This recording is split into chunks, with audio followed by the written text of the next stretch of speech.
Very much, ladies and gentlemen, colleagues. I'd like to welcome the TEEP back to the podium for the question and answer session, which we did not get to before lunch. So I would like to open the question and answer session. As my colleague indicated before lunch, we will be doing these in order of the Technical Options Committee reports that are in the document, that are in the progress report. And the first one of those is the FOAM's Technical Options Committee. So I would like to open the floor for any questions specifically about the FOAM's Technical Options Committee report. The floor is open.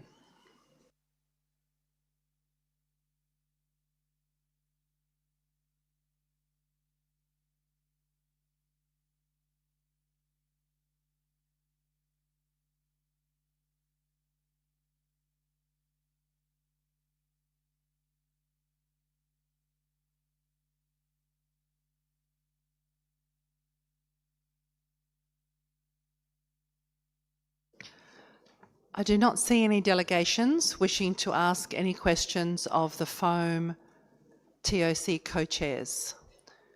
If no delegations wish to take the floor, we will thank the FOAM TOC for their time and move on to the next Technical Options Committee. Before you leave, sorry, I've just had a party request the floor. I know, you were so quick. Anyway, thank you, Mozambique. You have a question for the FOAM's TOC. Go ahead. Thank you, Madam Co-Chair. It's not regarding the report, but something related with the team. First of all, Madam Co-Chair, accept our apologize. When we took the intervention in the morning, we used the bypass. We didn't congratulate the co-chairs and to thank the Ozone Secretariat as well, MLF, for funding our delegation.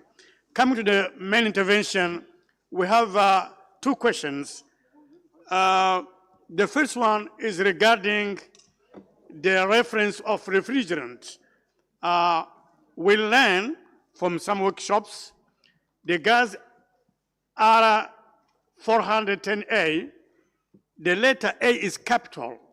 But when we are doing the test in the border and in the market, in these last years, we identify some mistake in the composition of the refrigerant 410A. I'm sorry, Mozambique. Yes. Is this a question to the FOAM's TOC or is this a question to the refrigeration TOC? I just want to clarify, because I'm with my colleague from Customs Officer, one who was working in the border, how to identify what is the problem. Is it the identifier or the composition of the refrigerant? Because we're not sure what is the problem. We changed the identifiers, but it's remaining the same issue. The letter A is not capital. And how to know is genuine or not? Thank you.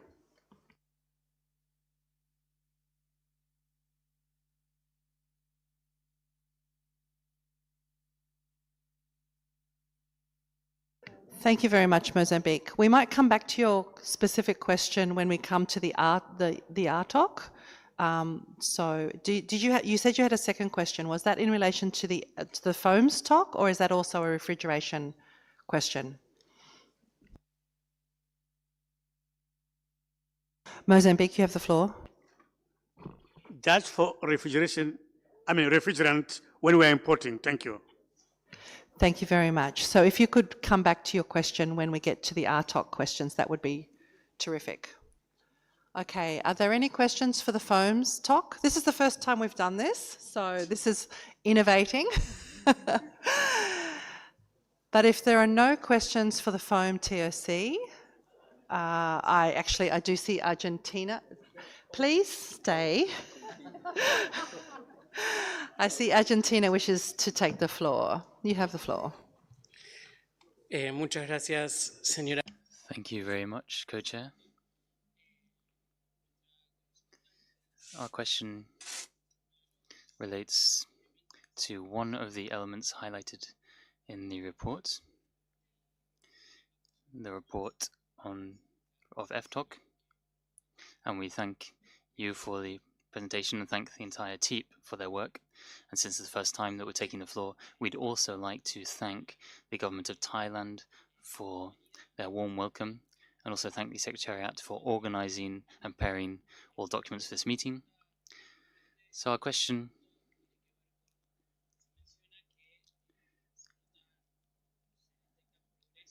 is related to the mention of progress detected, but the fact that almost no company continues to use substances such as HFC as alternatives, but when there was a final presentation on PFAS,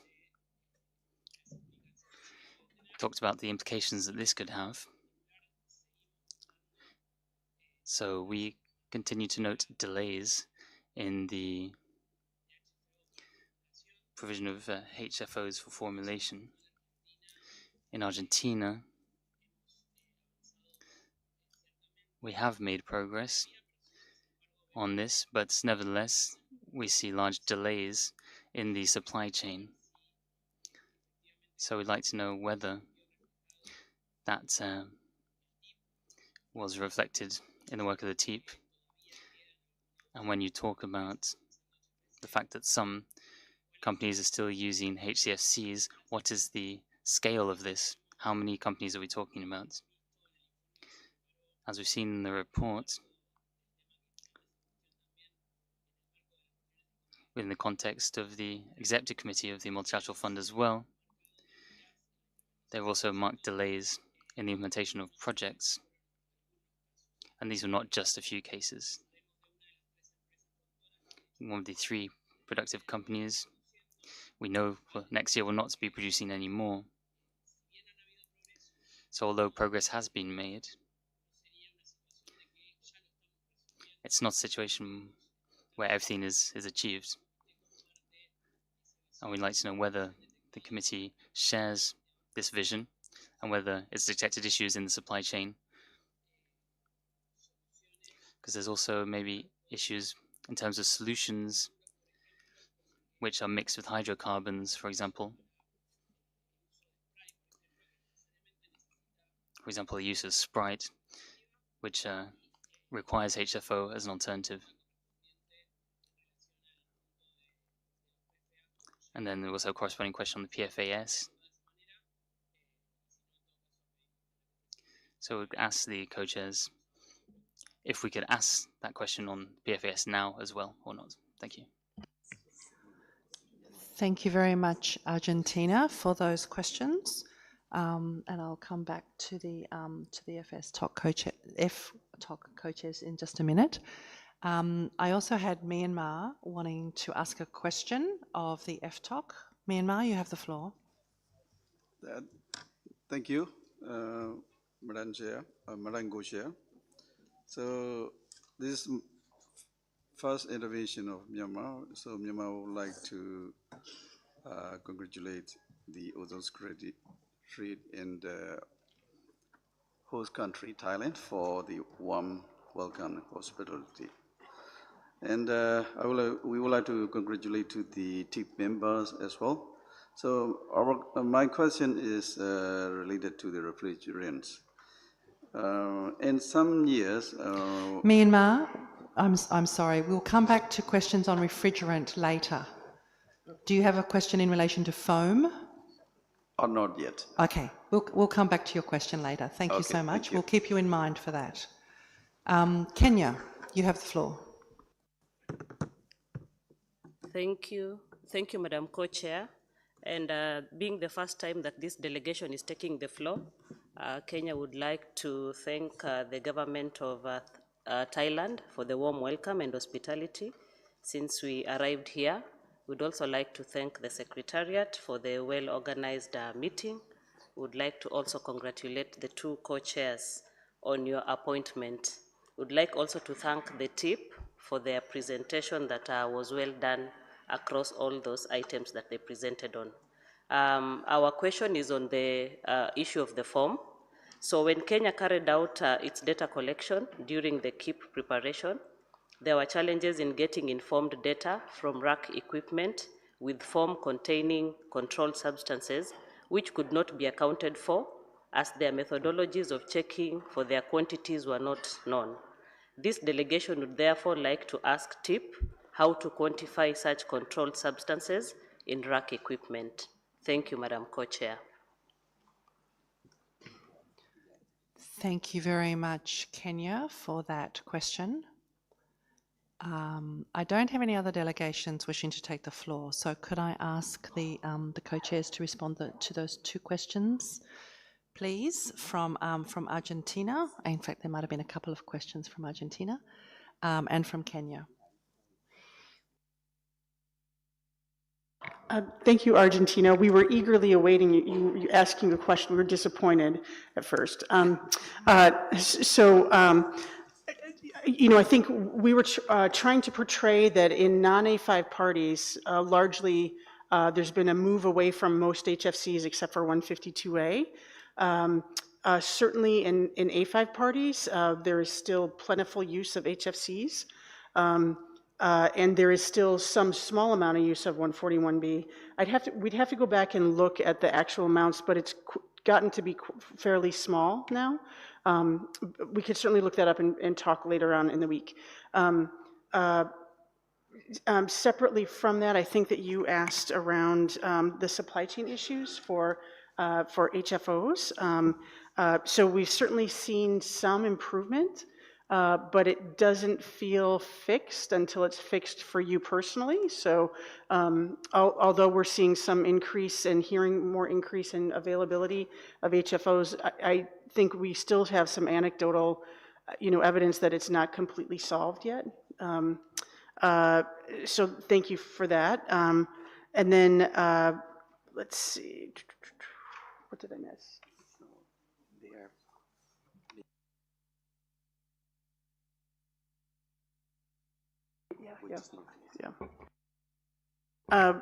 Separately from that, I don't know if there's some companies accept foam blowing agent in a cylinder rather than a drum, and so there may be specific supply chain issues to the cylinder rather than from the drum perspective, which we have certainly seen some gaps there in other parts of the world, even in non-A5 parties for other products.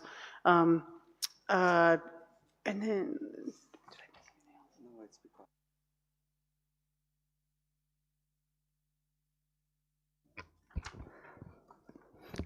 just an additional comment.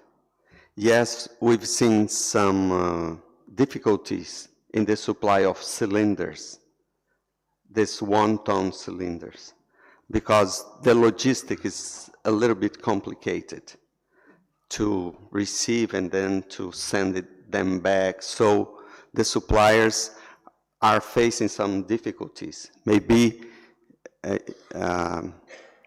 you may set up in the country a distributor that can deal with these difficulties related to cylinders.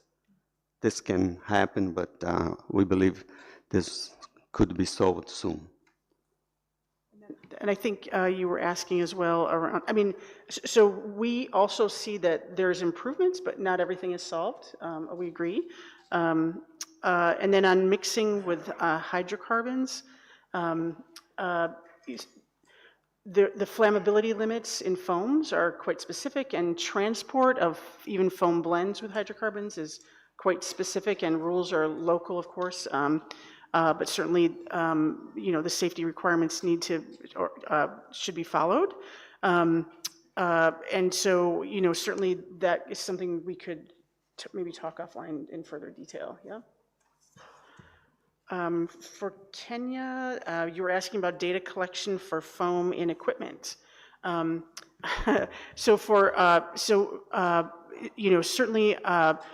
Various types of equipment, whether it's refrigerators or refrigerated equipment like transport refrigeration equipment, or even other types of equipment can contain some foam. And so it would have to go back through the supply chain to the manufacturer to provide that data for parties if they're interested in collecting that. Anything else? Yeah, it's okay.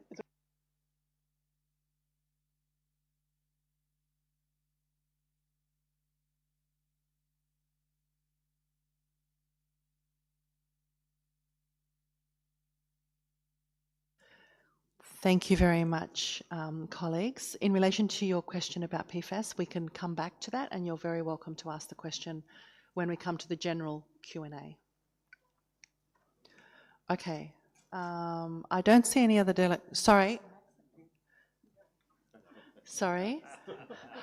What I'm trying to do is to elicit the parties to ask questions, not to get you off the podium. So Mexico, thank you very much. You have a question on foams. Muchas gracias. Thank you very much, Co-Chair. Sorry in taking my time in requesting the floor. To the FTOC team, I'd like to know more information which will be useful perhaps for Mexico and might be useful for the work of FTOC. I'd like to first reiterate the commitment of Mexico to transition towards low DWP alternatives in the foam and polyurethane sectors. In the foam sector in Mexico, approved by the Executive Committee of the Multilateral Fund, we have set out projects with providers of systems in order to find alternatives to HFCs, fully recognizing the challenges of this transition. We are delighted to highlight that we have made significant progress and satisfactory transitions in various applications, polyurethane foams, and that others are currently being transitioned. Nevertheless, approximately 10% of applications, in particular in sectors relating to comfort, face considerable limitations in order to achieve full migration before 2029 due to the lack in the market of alternatives which are safe, lasting, competitive, and of high quality. Factors such as costs, security aspects, in particular related to the flammability in the use of hydrocarbons and the rapid degradation of some systems based on HFOs, restrict the viability of these options for these applications. Mexico maintains its firm commitment in order to comply with the goals to migrate to HFC-free sectors and to find reliable alternatives which guarantee a sustainable transition. Nevertheless, we believe it's important to reiterate the existing challenges in the applications for transition to alternatives from HFCs in the short term, and therefore it's complex due to the lack of adequate alternatives on the market. I think this is closely linked to comments made by Argentina previously. Given that information, I would like to know whether FTOC could provide some comments, additional comments related to that. Thank you very much. Thank you very much, Mexico. I think there was a question in there. Colleagues? Okay. Thank you, Mexico. We absolutely see different subsectors of the foam industry still having challenges. Certainly the cost of the new foam blowing agents we've seen a trend of foam manufacturers blending fluorinated chemicals with other chemicals to try to reduce cost or reduce the amount and add some more water. And there are certainly sectors, and especially for small and medium enterprises, there continue to be some challenges. Spray foam would be one. There are others where there are special challenges from a safety perspective, as well as from just an application perspective overall. Do you want to add? Yeah, okay. Yeah. Maybe in the area of microcellular foams, for example, which is a little more complex, the processing. We have to consider that when using HFO, which requires less quantity, So when we compare, for example, to 365 to 27, the difference in cost won't be too much different. And then adding other blowing agent with lower cost in very small amounts, which doesn't make the product flammable, will help to maybe reach this same performance of foam. So it's a balance in quantity and just adding another blowing agent to find a good compromise in cost and performance. So blending is the solution if water cannot be added due to performance. We can talk later if we have more time to discuss.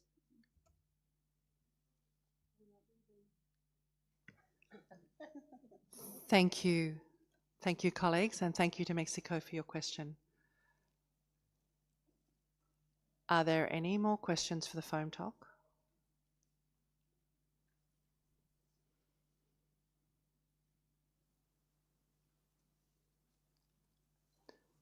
Burundi, you have the floor. Merci beaucoup. Thank you.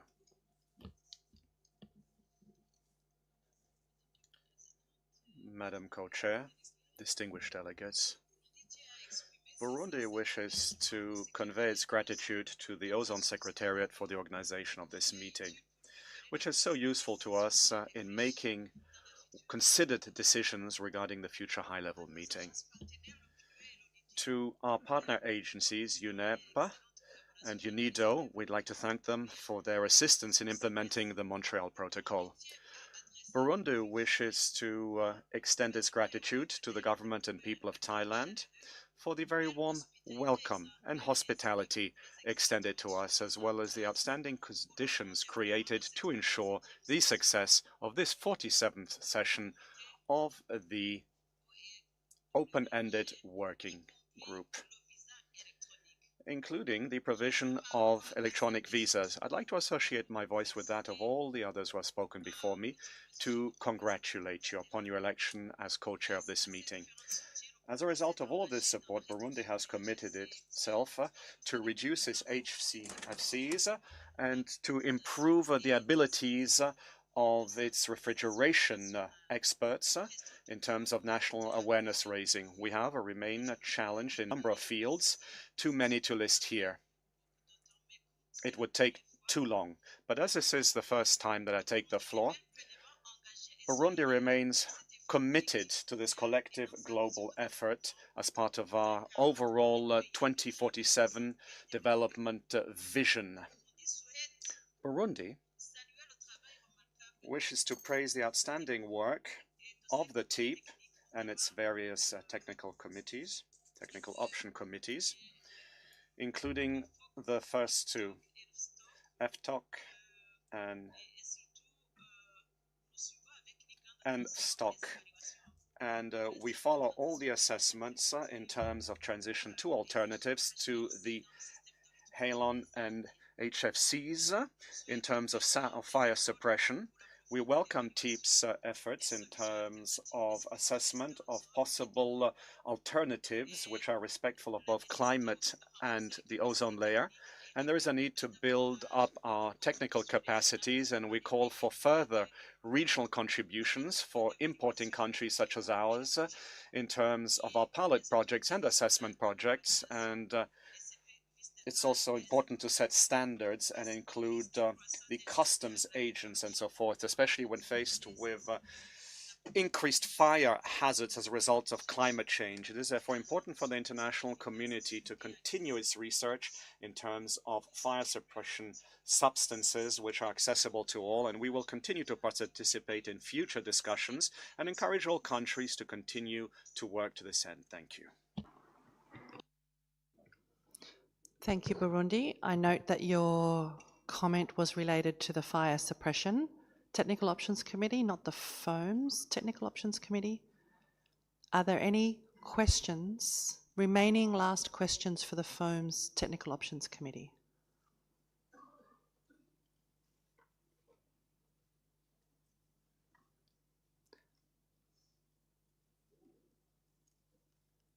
Okay, I see none. So thank you very much, FOAM's Technical Options Committee. And can I ask the fire suppression co-chairs to come to the podium?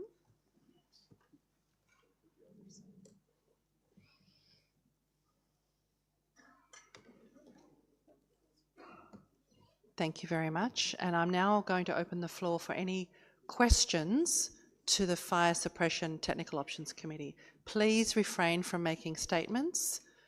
Please be very specific and brief, if you can be, in relation to your questions that you have. EU, you have the floor. Thank you, Madam Co-Chair.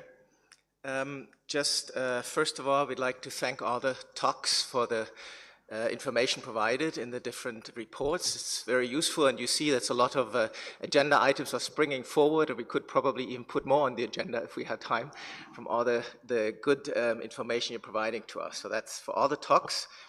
Also, in particular now for the fire suppression talk, thanks for alerting us to the issue of ICAO. We will be speaking to that in a moment.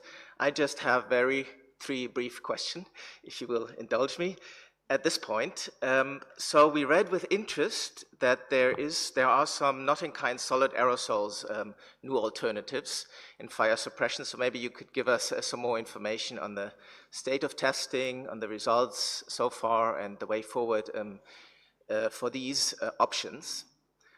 A second question is related to the issue of halon destruction in the US that you alerted us to in the past. We just wanted to know, because we read that there's no new project to your knowledge in the US. Do you have knowledge of any such projects elsewhere than in the US, in the world? That would be the second question. And the last question is that we note this emission factor of 26% for the feedstock use of halon, which is of course very high, and you seem to link it to the production sector. And we would like to hear from you if there's any way you can explain how such high emission factors can result from feedstock use, if you have any insights or speculation on the process, how such a high factor may be the result of feedstock production. Thank you very much. Thank you very much, EU, for those questions. United States, you have the floor.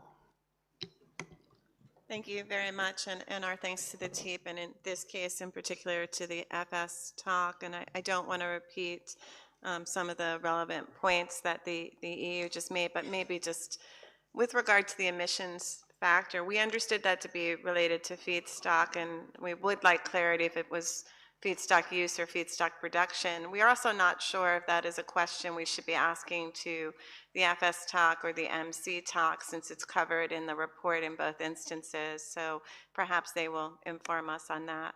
We had a couple of other questions as well.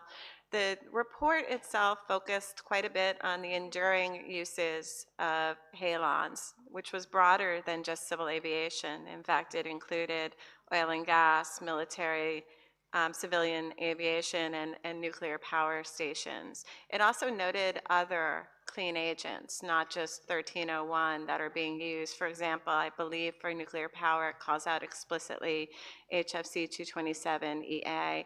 So I think our question would be whether or not some of the guidance that we've heard from the FS talk on the management of clean agents with regards to halon should be considered by the parties more broadly. Do they see where we may need to be thinking about controlled substances used as fire suppression in these types of enduring uses more generally, rather than just limiting ourselves? Because right now we are obviously facing questions about availability of halon, but those questions could come up in other areas in the future. So we are curious about that. Our second question does pertain more specifically to 1301 and its use in civil aviation. We would like a little clarity from the FS talk with regards to the indication that there might need to be an additional 50 years of supply in their estimates. Were those estimates taking into account both the use of halon 1301 in aviation generally as well as new type certification, or was that only about new type certification? Because it could be misleading to think if we did something in one area that would suddenly make the whole problem go away, as opposed to being more of a management issue long-term. And somewhat related to that is a question about if the FS Talk has any information they can provide on 1301 availability today, in terms of whether or not we're seeing this. There's both a short-term and long-term issue, and we're curious as to what they could say on the short-term side. I have two more questions. This somewhat also related to aviation, but perhaps a little broadly. Both 2BTP neat and 2BTP as a blend with CO2 were discussed in the report. We are wondering if the FS Talk has any information they can provide with regards to weight penalty that might be associated with the CO2 blend, or whether or not they think that is both are potential alternatives that could be used in civil aviation, obviously irrespective of whether or not there are regional regulations on that. We're just more curious from a more technical standpoint. And then our last question perhaps is not covered in the progress report, and it's an area of interest to this party, which is about powdered aerosols being used, I think in this case perhaps for just the non-enduring uses. We'd be curious if the co-chairs could provide us with some insights on powdered aerosols, and perhaps in terms of their use in both occupied and unoccupied space, and in particular whether or not the co-chairs are aware of any concerns with the use of powdered aerosol alternatives for fire suppression applications in occupied spaces. Thank you. Thank you very much, United States. I have Canada on my list, but I might turn to the co-chairs first because there were quite a few questions there. So can I ask you to respond to those 3 questions from the EU and I think about 5 questions from the US?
Okay, thank you.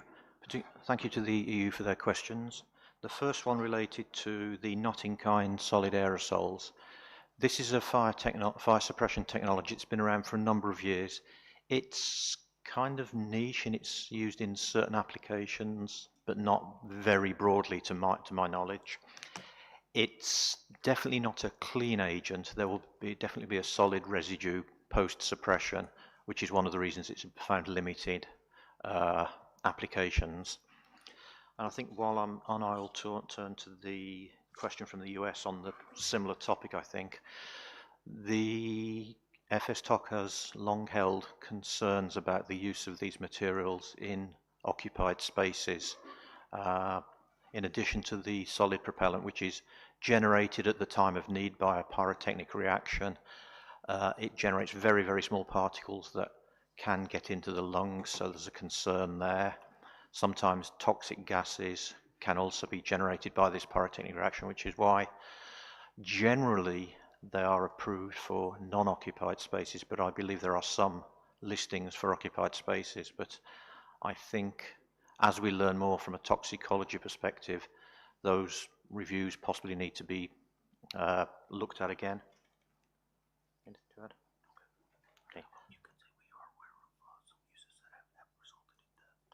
Yes, and there have been sadly one or two occasions where the use of solid aerosol fire suppression systems have resulted in human fatalities. So clearly it's not ideally suited for normally occupied spaces. Thank you. The question from the EU on halon destruction, no, we are not aware of at this time any campaign on halon destruction around the world. We are aware that in the United States there are still advocates for this. We have been trying to convince them that, you know, destroying halon to only have to remake it is not a good plan for the environment. But so at this time we're not aware of any, but we do track that as best as we can. The 26%, if you, and we coordinate this with the MC Talk, they shake their heads like, how can that be? But then when you actually run the math, and we had a member from the scientific assessment panel sit with me and say, I told everybody I was going to take a half an hour to prove you guys wrong. He said, instead, I spent an hour proving you were right. And so the 26% is right, but it's absurd. The only reason that we can gather, and we have some specific data we can show you, it's not from the production of the feedstock. It appears to be from the use of the feedstock. There's a major patent in this area, how you make fipronil, that shows there's a 75% yield from the amount of halon 1301 you put in. So to us, that means maybe that 25% that's not consumed as part of that is somehow being allowed to enter the environment. We don't know if it's possible to, to prevent that, or if there are ways that they should be doing. But so at this point, that is our only supposition. And I'd like to add to that, that was one of the reasons why in our presentation we asked for regionalised emissions data, which would help to pinpoint this potentially down to, if not very specific regions, at least generalised regions of countries where the use of 1301 as a feedstock may be occurring, and we can kind of tie the two together. Thank you. On a question from the US related to enduring uses and clean agents more generally, I think the example of nuclear power plants, where if it has currently a halon 1301 system in it, you don't want to take the power plant offline for how long it will take to retrofit to an agent, because there's no drop-in. It's very similar for oil and gas. If you had a 1301 system in place, you need to maintain it. When you're putting new systems into a nuclear power plant, you would likely use one of the HFCs, probably 227EA, or possibly the fluoroketone, but there seems to be more comfort in the HFC 227EA. Hopefully that kind of addresses the questions. I'm just trying to see, there's one more here. You got the timeline? Yep, good. Okay, thank you. Double act here. Regarding the question on civil aviation from the US and the timeline that we mentioned, 50 years, it is possible. We mentioned the design of completely new aircraft. You might be aware that once a type certificate has been established, The airline equipment, the airline aircraft manufacturers typically then create variants or dash numbers. You know, so you'll have seen an Airbus A320 and then an Airbus A320 new engine option, and the Boeing 737 went through a classic phase and then a dash 800, 900, then the MAX phase. These are all tweaks or slight, subtle, or sometimes fairly major design changes, but they are not referred to as a type certificate change. So for one type certificate, you could easily have a production run on that extends for the 50-year time period. So currently, an aircraft that is being produced under a type certificate, that aircraft may have a 15 to 20-year production lifetime. Then you've got the last aircraft produced. That could easily run for another 25 or 30 years. So you're up to 50 years there or thereabouts. If towards the end of its production run, the aircraft manufacturers make a design change, the individual aircraft is certified under the original type certificate. So that extends it further. So that was the current situation. But the rule was under ICAO that after 2024, no new type certificates would be issued with 1301. This is the piece that may change, which has then extended this whole timescale even further out. So hopefully that answers your question, US. If you want further clarification, maybe we can discuss it further in the margins. Yes. There was also a question from the US on the weight penalty of both neat 2BTP and BTP blended with carbon dioxide. The first one is quite easy to address because it's in portable extinguishers, and we know that, or at least I know, that the weight of one is 2.5 pounds. That has been replaced by a 3.75 pound 2BTP extinguisher. Fortunately, it still fits in the same canister and the same design envelope, so that's okay. So that's a 50% weight penalty for a relatively small piece of equipment.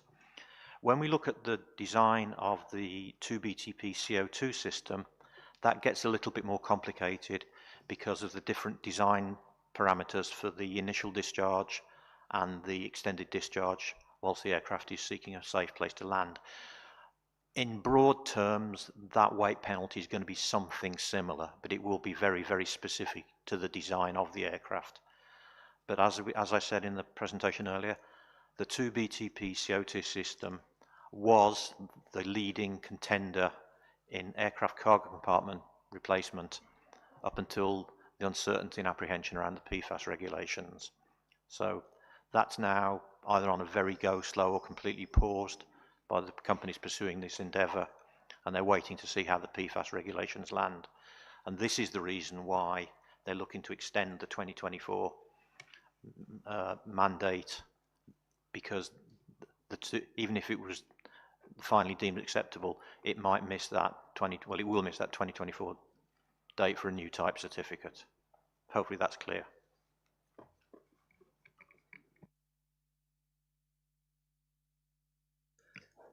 Thank you very much for those answers, and hopefully they have been satisfactorily answered by the co-chairs. I now have Canada and Kuwait on my list. Canada, you have the floor. Thank you, Madam Co-Chair, and thank you, FSTOC, for your detailed answers to all these questions. I mean, it's very educative.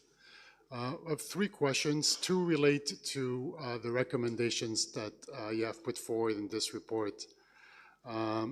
So firstly, you suggest that the TEEP should evaluate the suitability of the existing EUN procedures in a situation where all parties may need to have access to HALON 1301 under an EUE. Now, without getting into the rationale for why, an EUE may be needed, I mean, we're going to be discussing that, when this issue is substantively addressed under 4D. Why would we need to review the procedures for an EUN in this case? I mean, there's something about, those procedures that you foresee would need to be changed. So just wanted a little bit more context or rationale for that one.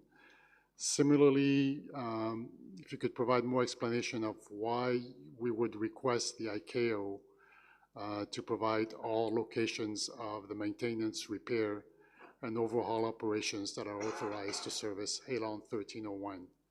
I mean, we suspect this is to perhaps assist you further in refining your model of use and emissions, but we'd be interested to understand better, what you would do with this information and, what purpose it would serve. Then finally, it's mentioned in the report that for aircraft registered in the EU, portable fire extinguishers using 1211 have transitioned to 2BTP. We're wondering, do you have information about aircrafts registered outside of the EU? Has there been also any transition to 2BTP outside of the EU, or is it just within that region? Thank you. Thank you very much, Canada. Kuwait.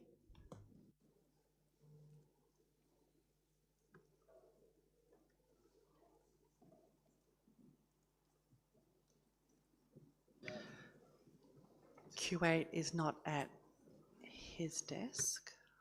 Thank you very much. I don't see any other requests for the floor at this point. Can I just quickly come back to Burundi? Your earlier statement was in relation to the fire suppression talk. Can I just ask whether you had a specific question for the Technical Options Committee on fire suppression?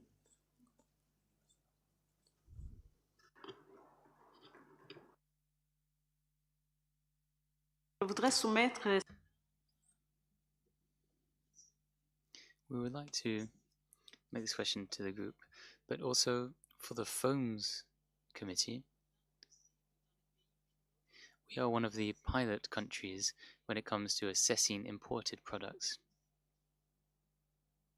Thank you. Thank you very much for that. I see that Iran has asked for the floor. Iran. Good afternoon. Since this is the first time these delegates take the floor, first I wanted to thank the Kingdom of Thailand and also the people for hosting this meeting, and also thanks for the Secretariat to organize such a wonderful meeting, and also to congratulate the co-chairs to being selected for the chairing this August meeting, and thanking the TIP members to present such a informative reports. My question is very simple. I can see that this the report covers many industries like civil aviation and nuclear powers or this thing, but I can see the railway industry and also the transportation system is not there. As I was checking, the AI says us that more than 400 billion passengers kilometer annually use the railway. Whether I'm just wondering why this is not covered in the report. Thank you very much.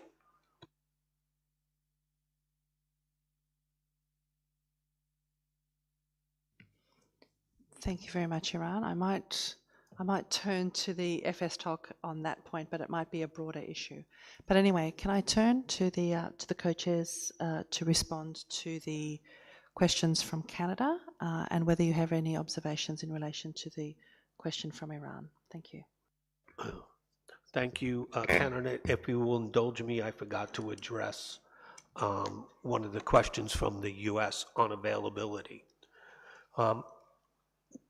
As we stated in our progress report, we believe, based on significant evidence, that right now and over the next few years, there will not be any shortage globally for HALON 1301. That does not necessarily mean you will have the HALON in the exact place that you need it. So you might have some regional imbalances, which are important. But from a global perspective, we believe that there's more than enough halon 1301 to cover what is currently needed in all of our enduring uses, or even in some cases they're not necessarily enduring in that they'll come out of commission in the near term as well. But we do think there's more than enough halon 1301 for now. On the question, Canada, on the EUNs and EUE. Right now, as we understand, in EUN, EUE, a party has to come forward with an amount and a justification providing the information as required in decision 425. When you think about aviation and global nature of aviation, we can see that it is hard for any one party to be able to predict if they will need halon 1301 to support aviation, because it will depend upon mostly if they have discharges. And discharges are not something you plan on, but they do occur. So if a plane is in a small island country and has landed, and they've had to have a discharge in, say, the engine, and there's no halon there to replace it, that aircraft is grounded until they can fly in from someplace, halon. But if that was newly produced under an EUE, they would have had to have the EUE approved for them to have that maybe 6 kilos of halon. And we could be talking as little as, a few kilos in some countries, but we could be talking about tons in other countries that do more servicing. And that ties to, I know Adam's going to talk about one aspect of the MROs, but it ties to, we're asking about the MROs because if not every country services bottles, that might help us with what changes we could foresee possibly being needed to account for civil aviation. So it was not just for modeling purposes or getting local emissions data. It is really also for trying to get us the information that the parties will need in order to address this. I think you've covered it. No, it's also, I did, sorry. Okay, thank you, Dan. I think Dan's covered the MRO piece, and I think he's explained that pretty well. Looking at the 2BTP transition, my understanding is that, at least for the UK that I'm aware of, pretty much all UK civil airlines have transitioned as they are required to do by the end of this year. Other countries are working this, but without the regulatory incentive, they're probably not working it as hard as they can. Certainly I know that the company I work for, which sells 2BTP portable extinguishers, we're pretty busy. So they are being adopted globally. Whether they'll all be done by the end of 2025 globally, I doubt, but significant progress is being made. And finally, the question from Iran. Our understanding, and it's our understanding as of today, we can go back and delve into this a little bit more, is that trains are typically not protected with gaseous fire extinguishants. Some I know have foam systems are applied, but typically they're not protected with gaseous extinguishants, such as halon or halon replacements. There is one exception to that, which I'm aware of, which is the Channel Tunnel train between the UK and France, and that does have a halon system in the locomotive because of the potential consequences of a fire in a tunnel under the English Channel. Thank you.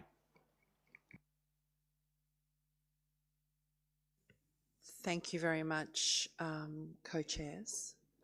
Are there any other questions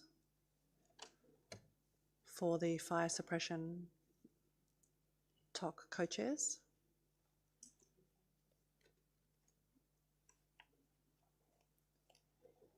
I don't see anybody wishing to take the floor.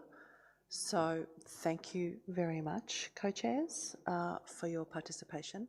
I also note that both the foam talk co-chairs and the FS talk co-chairs have offered to have some bilateral discussions with delegations if you're interested, and I would really urge you to take up that offer if you have more questions you would like to put to them. Can I invite now the methyl bromide TOC co-chairs to come to the podium, and I would like to open the floor for any questions for the methyl bromide TOC co-chairs in relation to the progress report.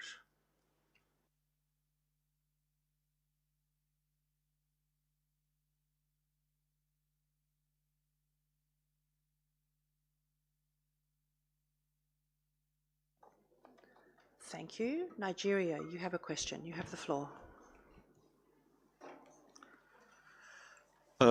Thank you, Madam Co-Chair. I would like to commend MB Talk for the progress report.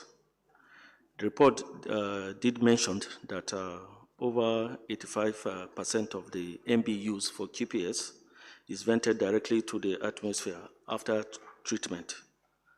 My question now is this: how can these huge MB emissions be prevented, noting that MB is toxic and also an ozone-depleting substances? Like, for example, in my country, MB is used for treating hibiscus flower for export under the QPS exemption rules of the Montreal Protocol. And this is done in a fumigation chamber to reduce venting of this MB to the atmosphere. Thank you.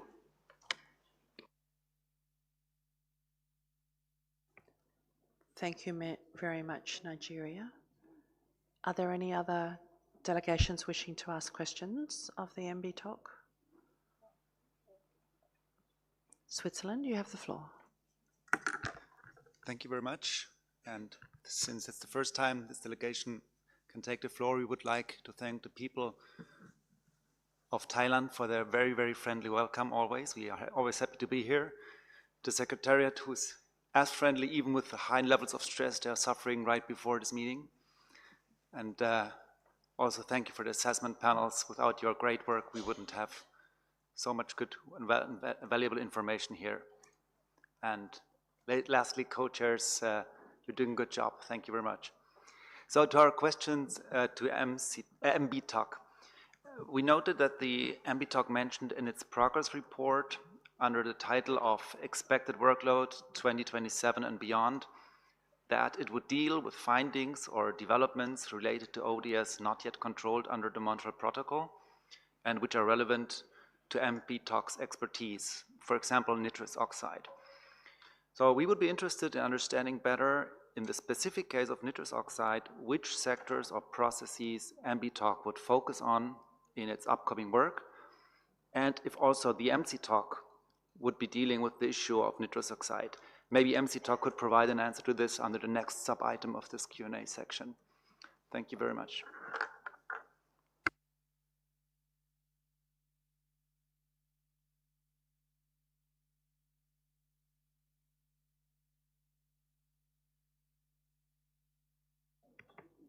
Thank you very much, Switzerland. Are there any other questions for the MB Talk?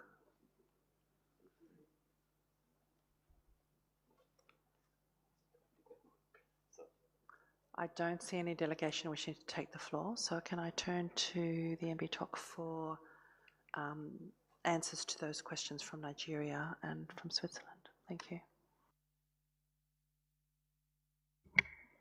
Yeah, in response to the question from Nigeria, the emissions are high from durable commodities and perishable commodities because they're just vented directly out to the atmosphere. However, there have been big strides in some countries to use recapture, and that requires specialist machinery and commercial companies, and it imposes a cost.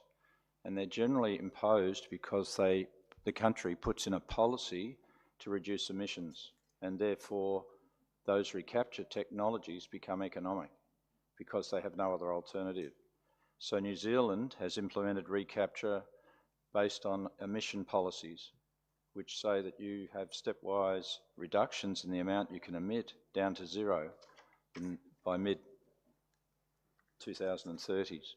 That's driving recapture technologies which are now economic. And so that is under the protocol. Every assessment report, we have an emissions chapter about recapture, recovery, and other aspects, and we ask you to read those. But you need a big stick. You need a policy because there's a cost imposed. So I hope that answers your question. It can be done, and it can be done technically well and commercially well, but you need an incentive. Thank you.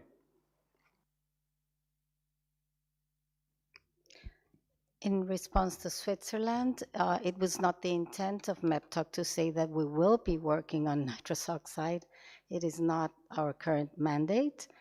What we meant to say is that currently the committee does have the capacity to address issues such as nitrous oxide were they to come by, since they deal with agriculture or have that potential. We do currently have that kind of expertise in our committee. There are members with expertise in nitrous oxide emissions and uses, etc. So MEPTOC would be prepared to restructure or reinforce that kind of expertise.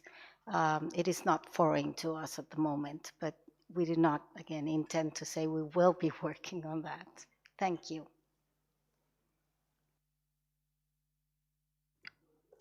Thank you very much, co-chairs. This is the last chance for questions to the MB talk on methyl bromide.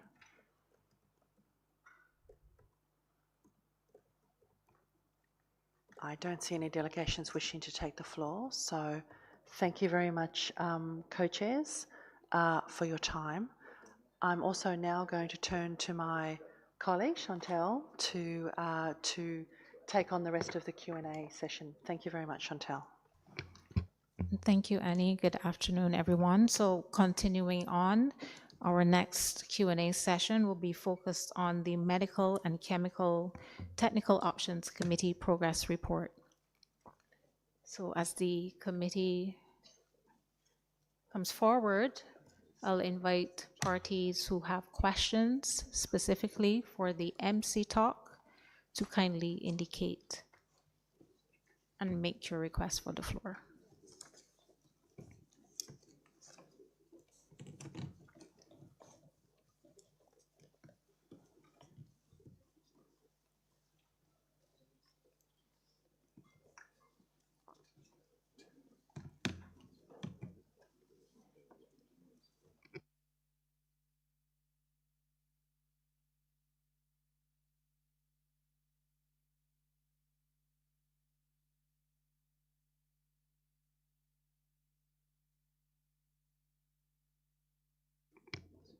Okay, so I have requests from the floor from Bangladesh and Cuba.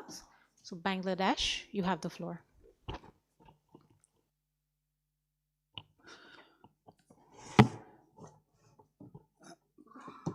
Thank you, Madam Co-Chair. Since this is the first participation of Bangladesh delegation in the discussion, I would like to thank to the government of Thailand for their outstanding hospitality. I would also like to thank TAPE and talk committees, all members, for their very informative reports. Our concern is about the economic viability and safety issues of new low GWP MDIs. We'd like to get more information on economic viability and safety issues. As you know, considering the growing health concern, these information are very crucial for any intervention to made.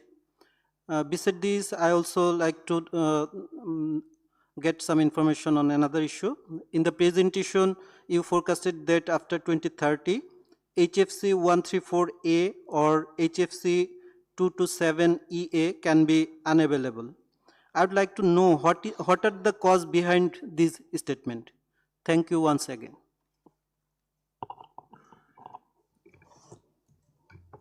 Thank you, Bangladesh. I see that we have Cuba and then the United States of America. So if the committee permits, I'll allow Cuba to ask their question. We collect the questions from Cuba and the United States. So Cuba, you have the floor. Sí, buenas tardes. Yes, good afternoon. First and foremost, since it's the first time that Cuba is taking the floor, we would like to thank the government of Thailand, the Secretariat, for preparing the meeting, co-chairs, the TEEP, the TOCs, and everyone involved in this meeting. During the presentation on innovative pharmaceutical uses, that several companies were involved in the commercialization and production are 251A and others, and comment that these are still in the study and testing phases. Information which we've already had for some years, we are facing the need of moving transition to R234A in pharmaceutical uses, and therefore we need all support necessary for these companies to convert. One question which I'd like to ask to the specialists is what information there is on these conversions, whether the companies are already commercializing products, and whether for companies such as those in our countries, there are substantive changes.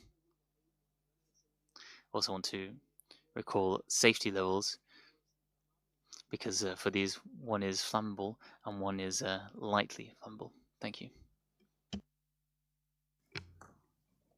Thank you, Cuba. United States, you have the floor. Thank you very much, Madam Co-Chair. We have two questions for the MC talk. The first is to pick up on our question that we asked of the FS talk with regards to the emissions factors for the use of halon in the production, I guess in that case it was a fipronil. We're curious as to how that compares to feedstock use more generally, feedstock use of ODS. That 26% seemed like an outlier, perhaps, the way it was described, and we're wondering if that is true and if they could give us some better sense of how that fits within the general use of ODS as feedstock. Our second question is, and perhaps it's more of a curiosity on our part, we're not really sure what talc manages uses that aren't specific to the name, and we think it's the MC talc, but we're not really sure. So for example, etching for semiconductor application, etching is a use that is a growing use globally. Etching would not fit from our perspective under the other talc. So we're wondering if the MC talc, for example, is the talc that is tracking those types of uses. If they could confirm that for us, it would help us better understand, because we do have some questions that perhaps we would even be willing certainly to take up in the margins, but we're really not sure who to ask. Thanks. Thank you, the United States. Give the floor to the talk to respond.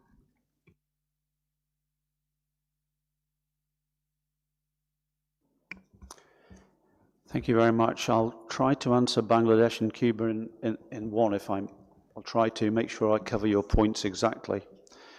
I think that the reason we think that about 90% of inhalers use pharmaceutical grade 134A, and that is produced by a single company based in the United Kingdom and exported into Europe and other places to make the MDIs.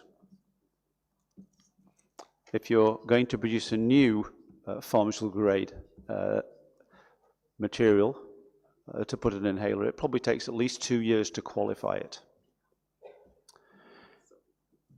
The company in the UK is also making 152A now, and so as a pharmaceutical grade, and it's indicated that beyond 2030, supplies will become, they've started to phase down, I think. So we think that 2030 is a moment at which pharmaceutical grade HFC 134A for MDIs for particularly non-A5 countries, and all those companies in Europe particularly. I think you said saw on the slide that half the MDIs in the world are made in Europe.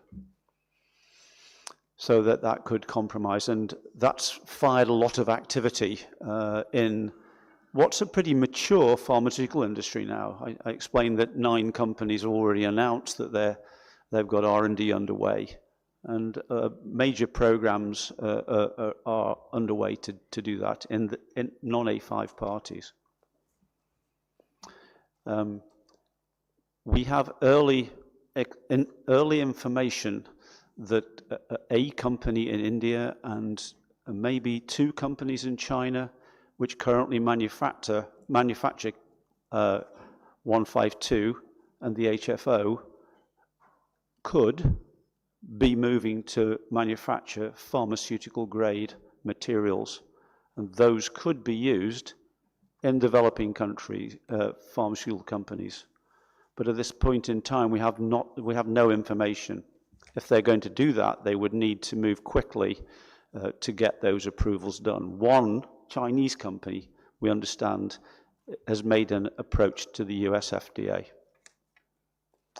So I think that my view about this is that that the transition to low GWP inhalers will happen quickly in non-A5 parties.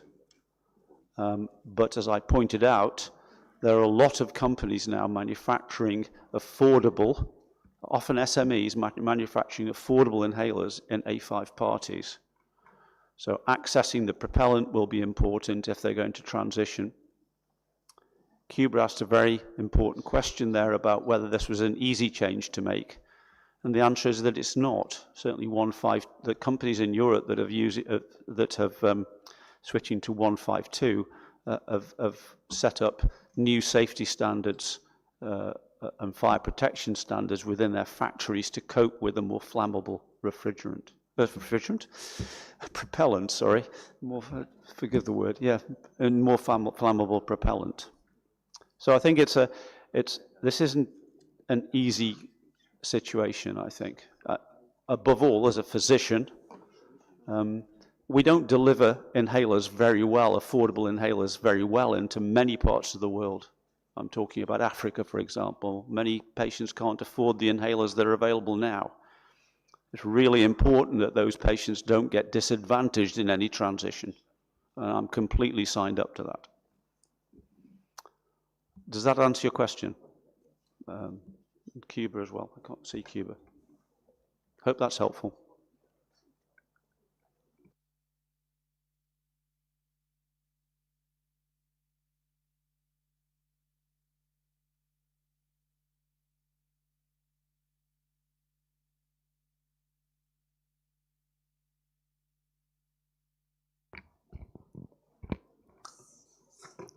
Thank you. Question from US.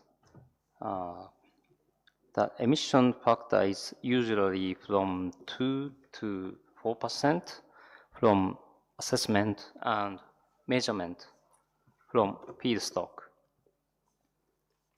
And the other question was semiconductor or semiconductor etching followed by MC talk, and this will be in a next assessment report 2026. So we are now investigating update information for the semiconductor etching.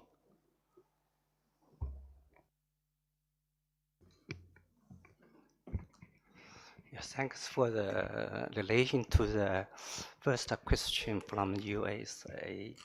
And yeah, I have 13.1 is the emission rate. We are also concerned, but as we know, As a well management facilities, they always equipped with the destruction facility equipment.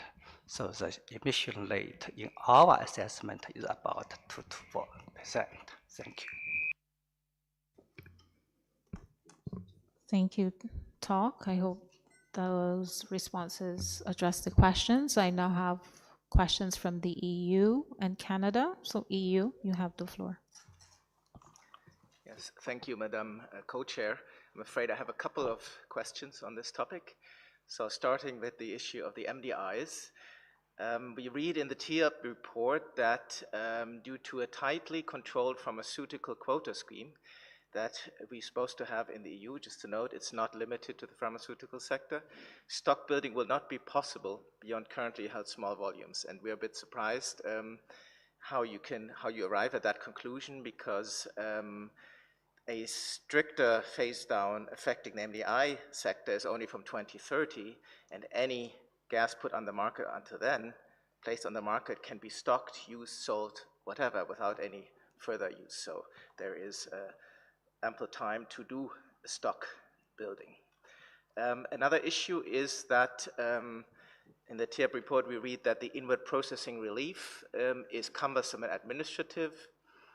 That's another surprise to us, because we have similar uses from, for instance, the car industry. They avoid quota by using the IPR, and we think that the same way, once pharmaceutical companies have acquired the internal know-how, they can also use that, would also not be affected by quota. And that also is about the export of the MDI, so they could be importing gas under that, not use quota, and that could also be used for the export.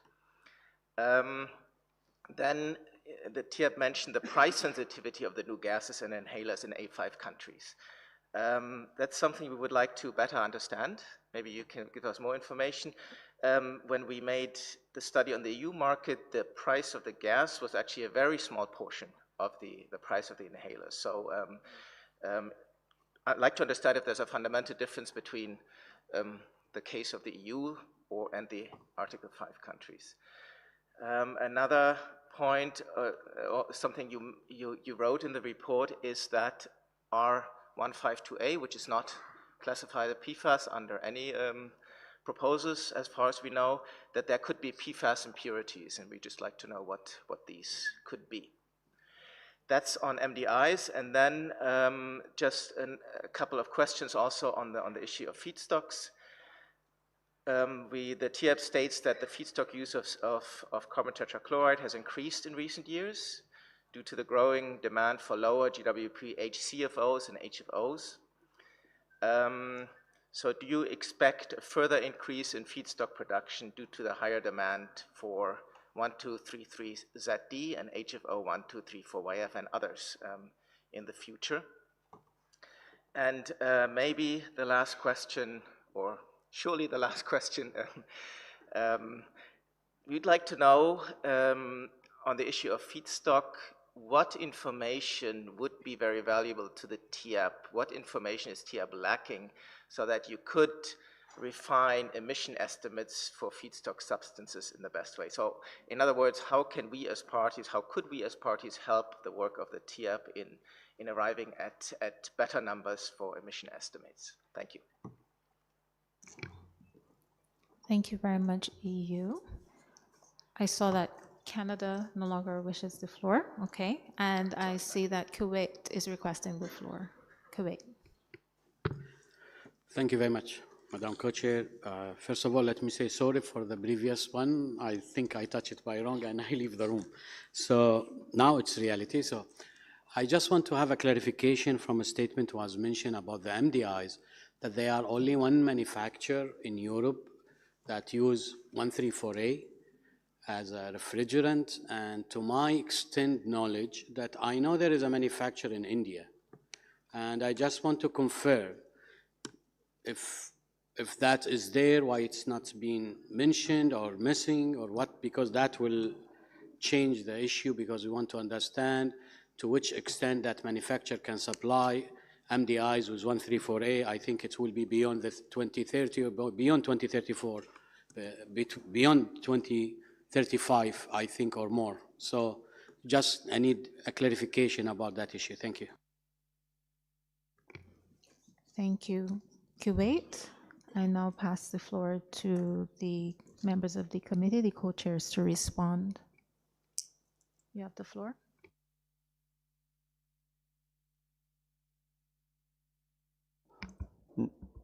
My preamble to this is that I'm a physician, and some of the import-export regulations into Europe I'm not an expert on, and so therefore I will not opine on them, if that's okay. But I think that we were informed that there could be unanticipated consequences of first of all, the bulk import of 134A from America, probably US, Canada, I think, into the UK, then a purification to a pharmaceutical grade standard, and then export into Europe to manufacture into MDIs, and then export of those MDIs from Europe. I think that what you say is correct, but I don't think any pharmaceutical company's got to that position yet where they're needing to engage in those issues in relation to quotas, is my understanding. In relation to stockpiling, 134A industrial standard operates continuously, and you can do short-term campaigns for to purify to pharmaceutical grade.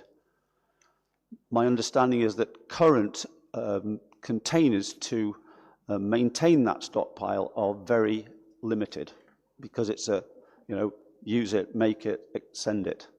And so to do that would require a temporary build of expensive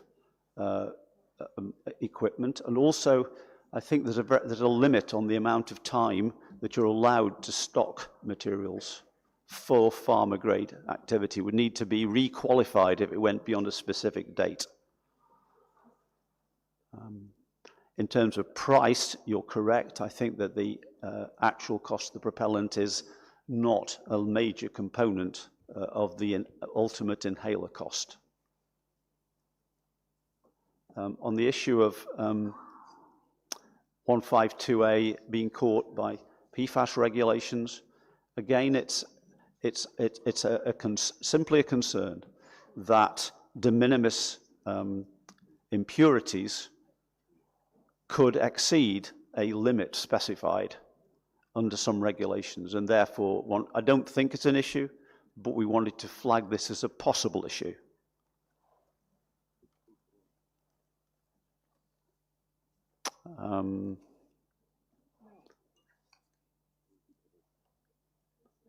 I think that, was there another question? I've done about 5, I think.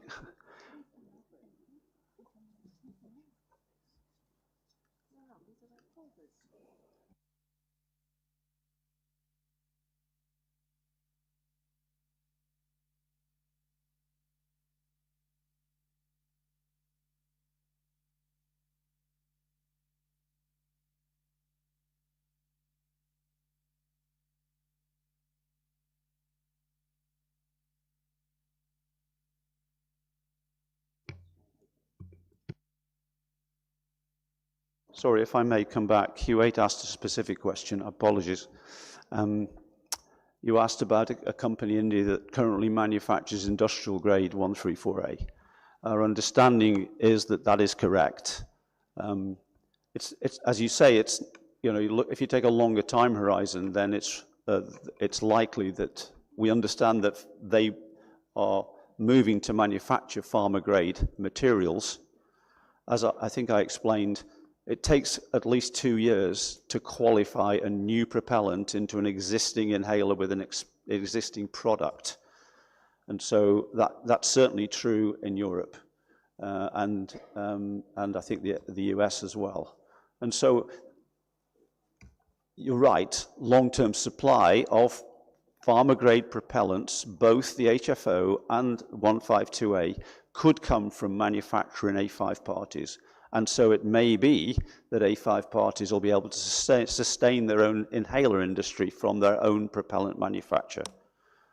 I don't see any immediate pressure on that at the moment. I hope that's helpful.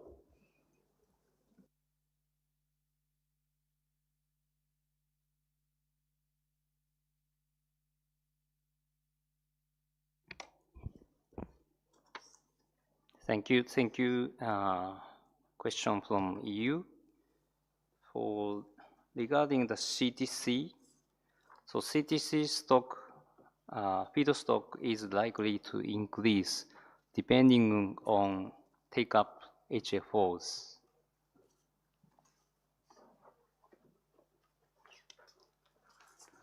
And just to add to that, again, that does not mean that production emissions will increase drastically, because of course those processes are very well controlled on the grounds that they have CTC is considered as a highly toxic chemical, and most sites measure the CTC at the fence of the facility to ensure those levels aren't exceeded. To answer the second question, you asked the question of what information is lacking to help us with emission estimates. I think that's an extremely important question, because we do not have very much site data on emissions of feedstock from the feedstock plants. So I believe that the information that would certainly help us would be local site measurements, so fence measurements on emissions from the plants, and from continuous site measurements, I should say. And that should be backed up with local and regional atmospheric measurements, which can then be coordinated as well.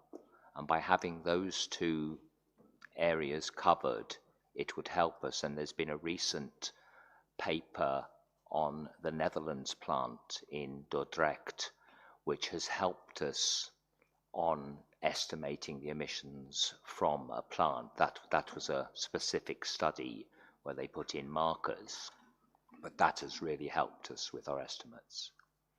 Just to finish with the question that Switzerland asked earlier on about nitrous oxide, we do not have any expertise in the MCTOC to discuss nitrous oxide. It is outside the expertise of all our members. Thank you.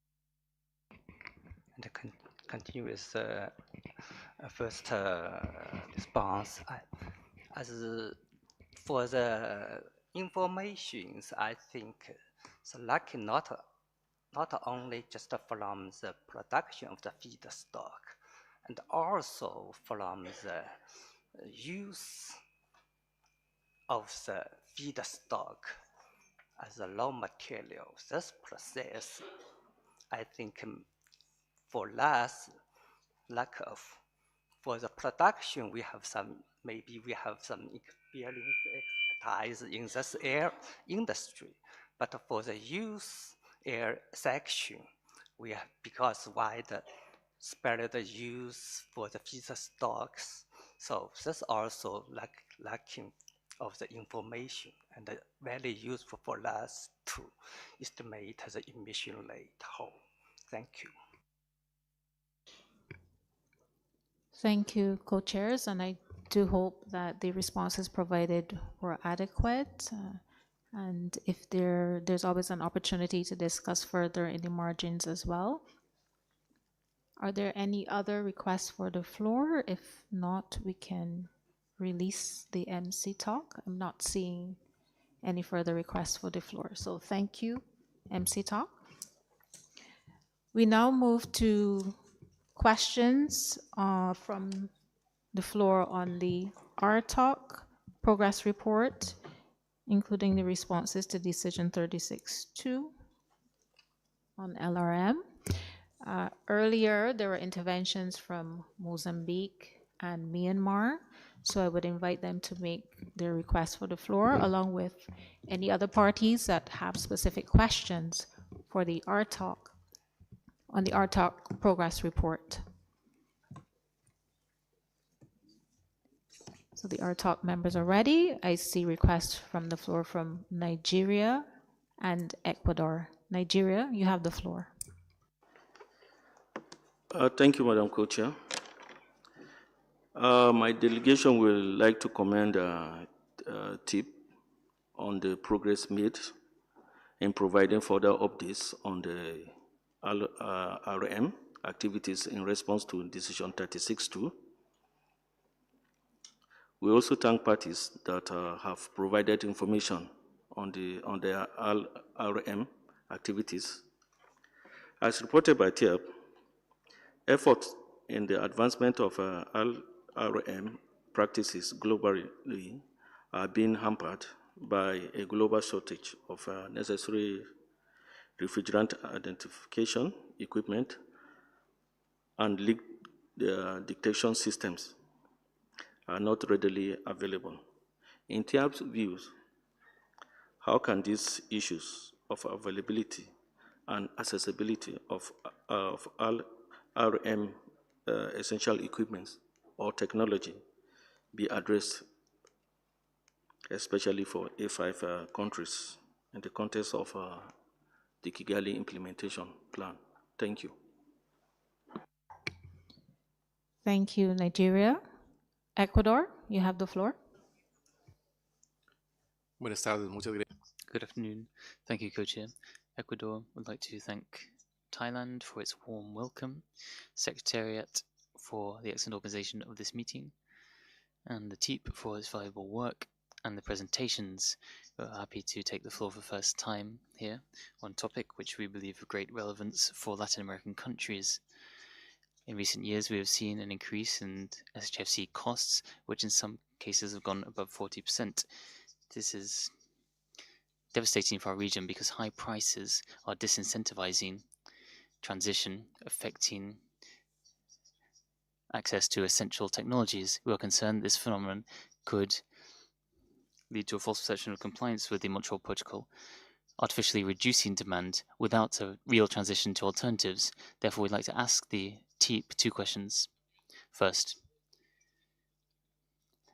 does the TEEP analyze the market dynamics and its implications, including the illicit trade in these alternatives and its effects on compliance? And second, what does the panel propose to mitigate these risks and to ensure a true economically viable and safe transition? Thank you. Thank you, Ecuador. We'll take questions from Micronesia and then Cuba, and then allow the panel a chance to respond. So Micronesia, you have the floor.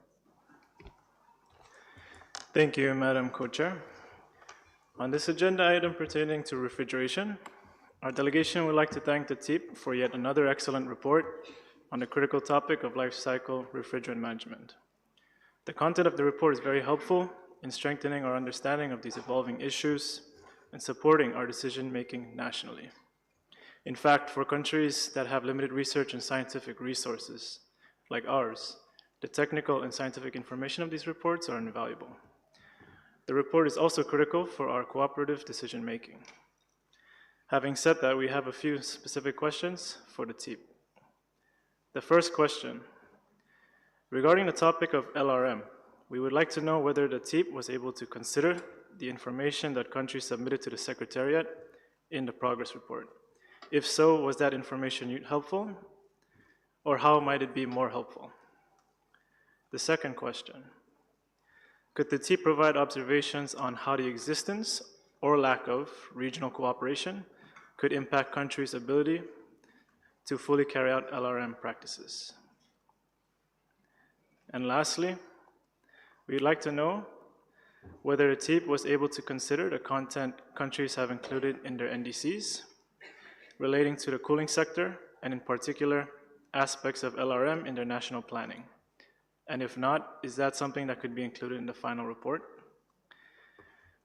Micronesia extends its appreciation for the space to table these concerns and questions. Thank you, Madam Co-Chair. Thank you, Micronesia. We'll allow the question from Cuba and then hand over to our talk to respond.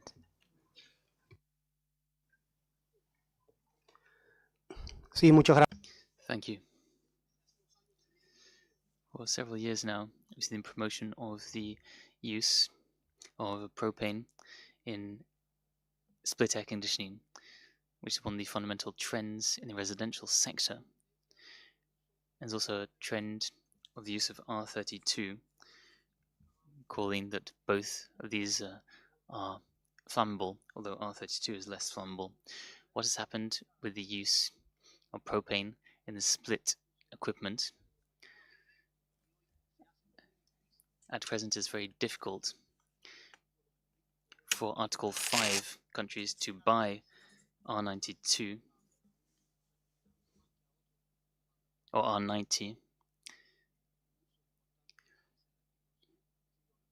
but we know that these refrigerants are widely used in Article 5 countries. Thank you. Thank you, Cuba. And now hand over to the committee.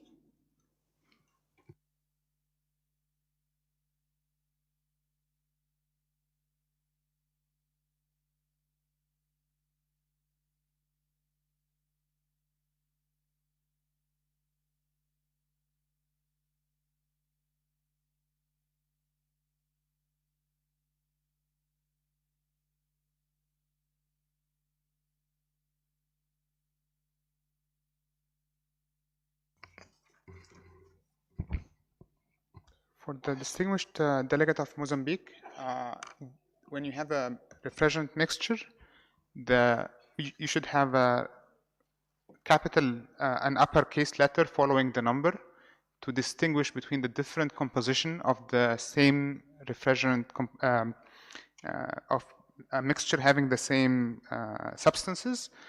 So for example, an R410, the A has to be an uppercase letter, not a lowercase letter. If you receive a refrigerant cylinder with a lowercase letter, that is typically a red flag, and that means that there is something wrong with it. Small case letter comes with single substance or pure substances like R134A or R1234YF. So these refer to isomers and not refrigerant mixtures.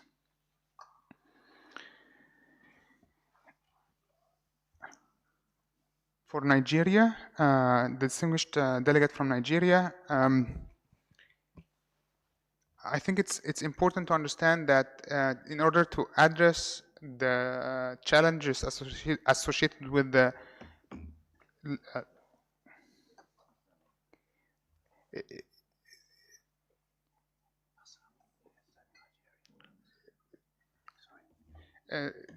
it's important to build the capacity and also work with the implementing agencies to receive support to build the capacity for technicians for the refrigerant identification and leak detection, whether on a national scale, like on a national scale, and make sure that you equip the technicians appropriately.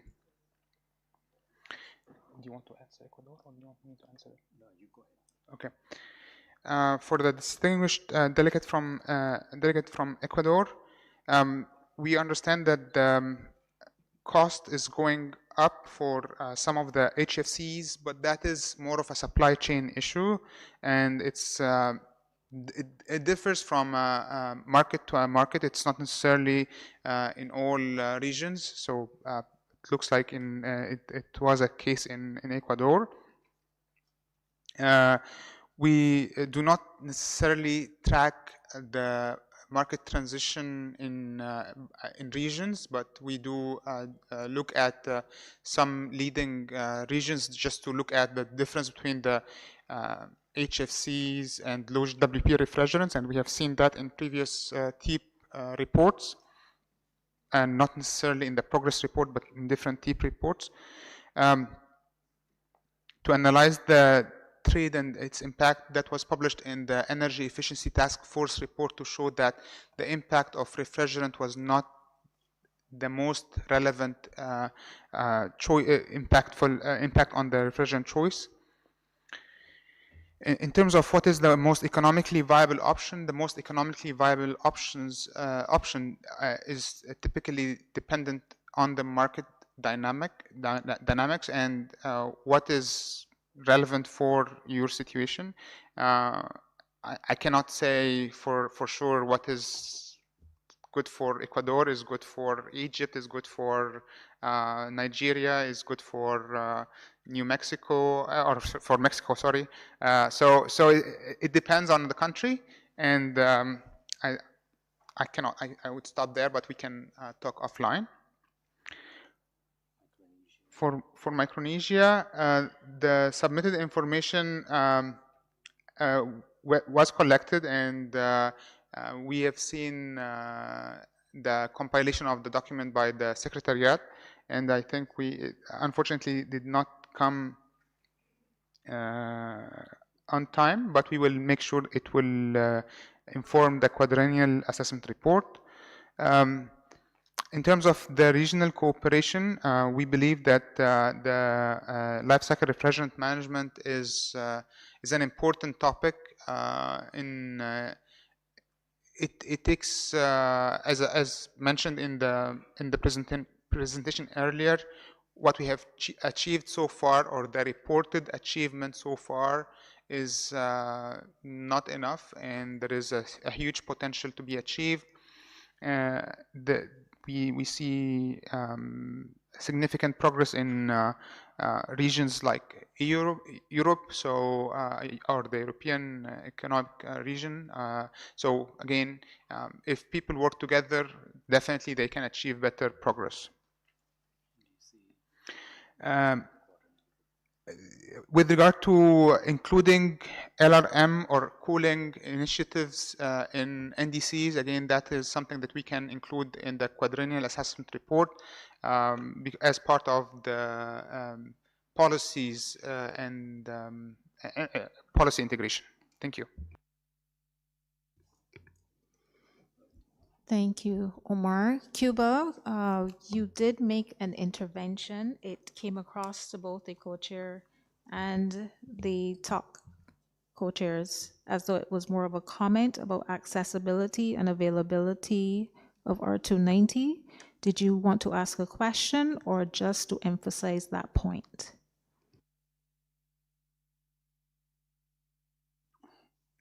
No, era una pregunta. There was a question to the specialists. Why has the commercialization of this product been so low for split air conditioning in particular? Why has it been so low, the commercialization sale of R290? Thank you.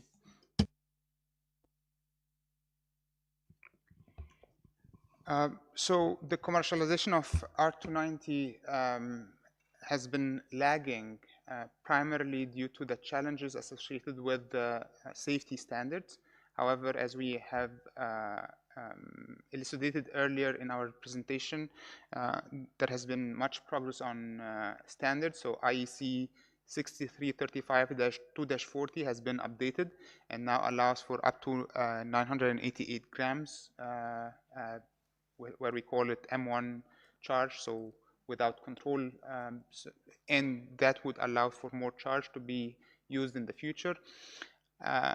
But manufacturers are treading this very carefully because of the high flammability. R290 is what we call higher flammability refrigerant.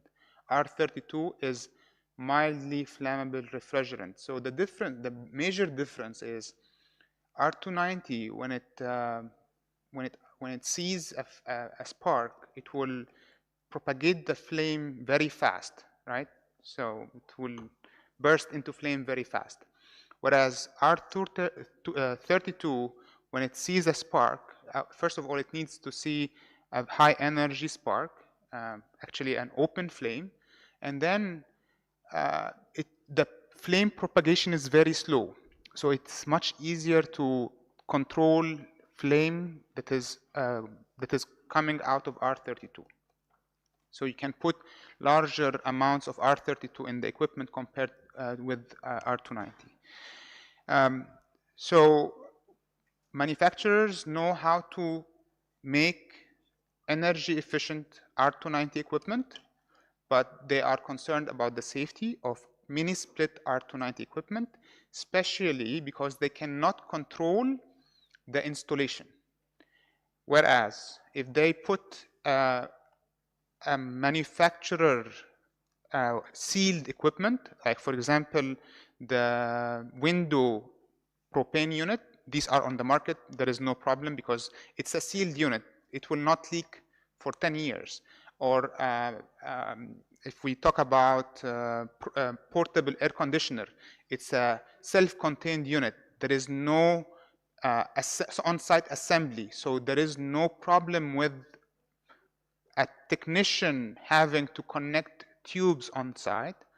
It's manufacturers feel very easy with the refrigerant. Thank you. Moving on to the United States of America, followed by Kenya. So US, you have the floor. Thank you very much, Madam Co-Chair. We wanted to ask a couple questions of the RTOC. First, we noted that the RTOC made a point of indicating that there were no new single component refrigerants, yet also indicated the emergence of a number of new blends. We'd just like the RTOC to perhaps confirm what we understand that to be, which is it may not be a problem that there are no new single component refrigerants given there are many new blends, but we would like the RTOC to confirm that as our takeaway message from having looked at the report. Secondly, we noted that the RTOC notes a number of factors that manufacturers must consider. That included flammability, toxicity, pressure, the stability of an alternative. We wanted to make sure, again, that our understanding is correct, that in doing so, you're not necessarily indicating one factor over another, but more that there's sort of a comparative analysis that a manufacturer may do that considers all of these factors. And if you could maybe elaborate a little bit more on that, we would find that helpful. Sort of picking up on the response to the last question on sort of the M1 and how the, for example, 2-90 works, and even more specifically, when you're looking at the flammability between refrigerants. For equipment, just to ask the counter question from what you described, in a scenario where you are perhaps installing many different types of valves or flanges or other kinds of connected materials, and where technicians are going to work on the system, is there an advantage perhaps for the less flammable alternatives, whether it's the A1 or A2L refrigerants? Do you see an advantage there, as well as an indication of what the charge sizes would be and whether or not it's appropriate to use certain refrigerants where you need larger charge sizes with consideration of the flammability of the actual refrigerant? For example, R290 is very flammable. Do you need specific limits on charge size, as then are those limits lower than perhaps R32 or R454B, for example? And then with regards to the transportation of refrigerants, in particular, we are interested on sort of if you have anything you can share, and we're not sure if you do or not, but in particular on availability of cylinders, particularly cylinders for A2L refrigerants.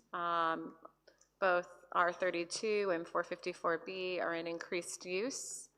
We know your report really focuses perhaps more on R32, but at least for us in our country, we are seeing both 454B and R32 emerging as alternatives, and we're curious if you have any information you could share with regards to cylinder manufacturing and availability for transport of those refrigerants that require, for example, 20-pound cylinders rather than 30-pound cylinders. Thank you. Thank you, United States. The next speaker we have on the list is Kenya. We have Kuwait, Mozambique, Malaysia, and Cameroon.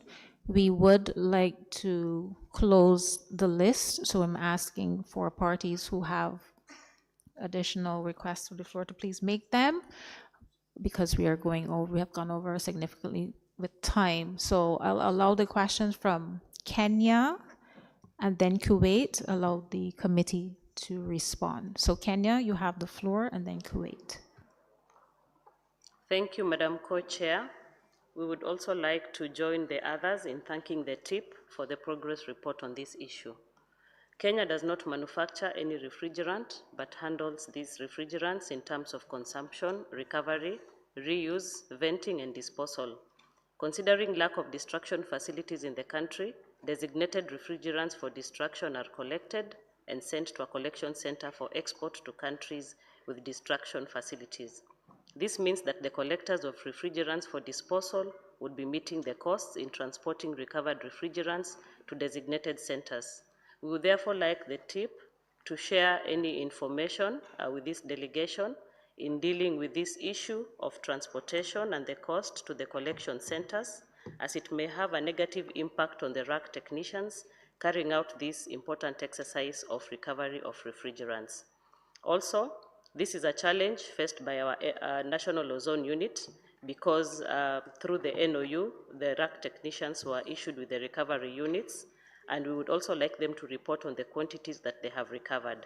So if the TIP could share in the assessment and from the reports that they have received on LRM, whether there are any best practices that could be borrowed on this particular issue. Thank you. Thank you, Kenya. I now invite Kuwait to ask his questions. Thank you very much, Madam Co-Chair, and I would like to thank the TIEP and ARTOC for the report. I just have a short question, like a specific clarification on the low GWB alternative for the RAC sector. How is the uptake of such alternative is happening, and where is the source of this data and this uptake coming from for the RTOC eventually, and also the effect of adopting such kind of GWB, low GWB alternative within the segment and the signal that we are talking about, PFAS also affecting these refrigerants. Thank you very much. Thank you, Kuwait, for being clear and brief. So we have closed the list, and we now invite the co-chairs to respond to this round of questions.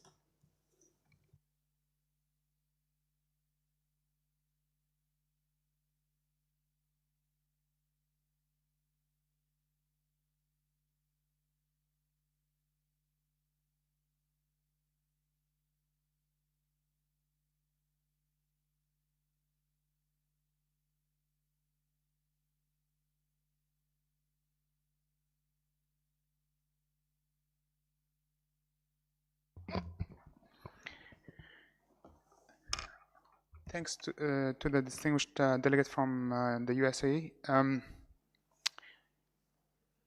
Yes, we believe that having identified no new single component is not a problem as long as the community or the technical community continues to work on blending and finding solutions, lower or alternative solutions that can mitigate the high GWP refrigerants and try to meet the Kigali targets.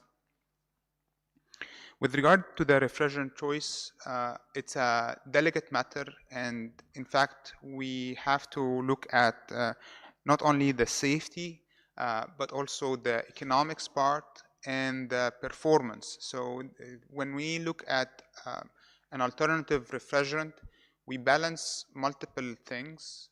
Safety, which includes, as you rightly mentioned, flammability, toxicity, pressure, but we also have to balance the economics of the problem, which means like how much would the system cost by implementing the new system, what would be the additional cost of the refrigerant, we have to also assess the performance of the new system. Is the new refrigerant more efficient, less efficient? And by doing so, we start with a large amount or a large pool of refrigerant and go down to a more refined select list. And eventually, the original equipment manufacturer will down select to few select refrigerant that they feel more comfortable working with. When we think about site installed versus sealed equipment, there is a huge difference in safety options. And again, we always resort to the safety standards. So there is either in the US ASHRAE standard 15 and ASHRAE standard 15.2 for residential, or ISO 5151. So basically, these are called the application standard. How much refrigerant is allowed for the different application. And these standards tell us how much refrigerant is allowed based on the type of the refrigeration system. When we are installing the system on site, that means that there is a higher likelihood for refrigerant leakage. Whereas if the system comes sealed from the manufacturer, then there is less likelihood for the leakage. And also, manufacturers typically feel more comfortable with systems that they have, they seal on site, they seal at the manufacturer, because they can test with helium for leak testing and make sure that they are leak proof for 10 years or more. So typically we do follow the charge limits and ensure that sealed systems typically use less, while they require less charge. The charge limits in both systems are controlled by the same amount. Sites installed units are more hazardous. When it comes to transportation, we acknowledge the importance of R454B in the US, and actually also internationally. There is a renewed interest in, or there is an interest in this refrigerant, and we will focus on it. R32, we did not collect information about transportation, so let us review this information and get back to you. For the distinguished delegate from Kenya, we would like to get on the margins with you to talk more about the issues related to the difficulties. But in general, the cost borne by the RAC technicians and the National Ozone Unit as they go through the recovery and destruction process has to be a sustainable process. This has to be a sustainable process, an economically viable and sustainable process. And typically this can be done through a carbon pricing scheme. And finally, for the distinguished delegate from Kuwait, in terms of the low GWP of RAC equipment, the uptake that we have seen is primarily based on the numbers and the large the large numbers of R32 equipment that we have seen in the market. So basically, if you look in China, Japan, India, Australia, most of Southeast Asia, and now getting into Africa, we see market penetration of R32, mainly for mini-split units, getting to close to saturation conditions. For central air conditioning equipment, there is a difference. There is a different story, but we are starting to see R32 getting into the market. We see R32 package unit. We are seeing R32 central equipment. We are seeing R32 VRF. It's not mainstream, but it's becoming part of the marketplace. Thank you. Thank you. And now for the last round of questions, I have on the list Mozambique, Malaysia, Cameroon, Myanmar was attempting to close the list, given that we are well over time. If Bhutan and EU have really short interventions, we can entertain them. So I'll give Mozambique the floor, but we must close with the EU. Mozambique, you have the floor. Thank you, Madam Co-Chair. Thank you for the answer, Tip. But there is some questions will remain in our side. The answer was good, excellent, according to the Bureau standard procedures. But the question, the second I will raise now is, we identified this gulf in Mozambique. Where is the gaps, in this case, in the other side? I do remember that 2 years ago, we had a discussion regarding the regulations, and we said that all the countries must have regulations. If Mozambique was possible to identify these gaps in the exporter country, they could do the same before to export the chemicals. So that's mean something is failing. And my question now, I'm addressing this to Ozone Secretariat.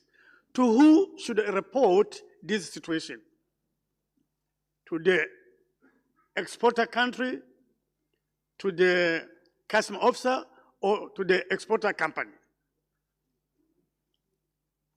I mean, we can retain the vessel or the ship with the goods because there's some problem in terms of the quality of the product, but to who should report this situation?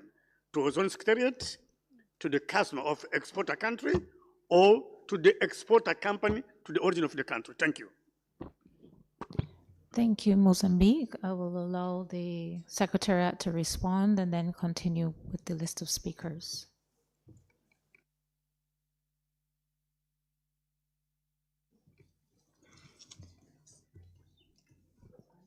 So if the co-chair understood the question correctly, Mozambique has indicated that there is a gap in terms of the identification of certain refrigerants.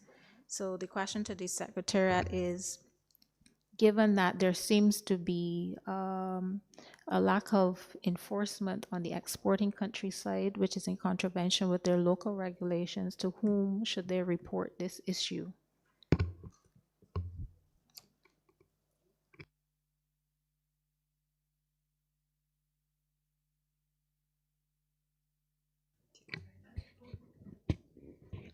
Thank you, Madam Co-Chair. If I had understood the question of Mozambique, clearly it seems to be a question of enforcement that is a matter between the exporting and the importing country. So I would think then, under the circumstances, that the report should be made to the authorities of the exporting country. Of course, we also, if you think there might be some illegal trade involved, you can voluntarily also provide the information to us in the Secretariat, but we would have no authority over the matter. Thank you.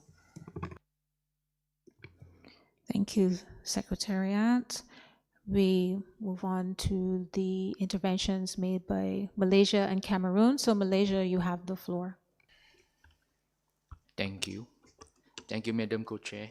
Since this is the first time I am taking the floor, allow me to, on behalf of Malaysian delegation, to express our sincere appreciation to the government and people of Thailand for their gracious hospitality and warm welcome. We are wish to extend our congratulations to both co-chair on your able leadership, and our heartfelt thanks to the Ozone Secretariat for the excellent arrangement made the 47 OEWG happened. Malaysia thanks to TIP for their excellent work in preparing and updating finding in the progress report. And Malaysia also would like to convey this deep appreciation to all presenters and also panelists for the valuable, insightful experience and also recommendations shared during yesterday LRM workshop. And Madam Co-Chair, we recognize that effective life cycle refrigerant management is essential to achieving the objective of both ODS phase out and also HFC phase down. The availability of accurate and comprehensive data for the development of ODS and HFC banks inventory are the fundamental to the success of such efforts. We will therefore appreciate further guidance on the appropriate level of detail and methodology approach required to build a representative inventory, if any.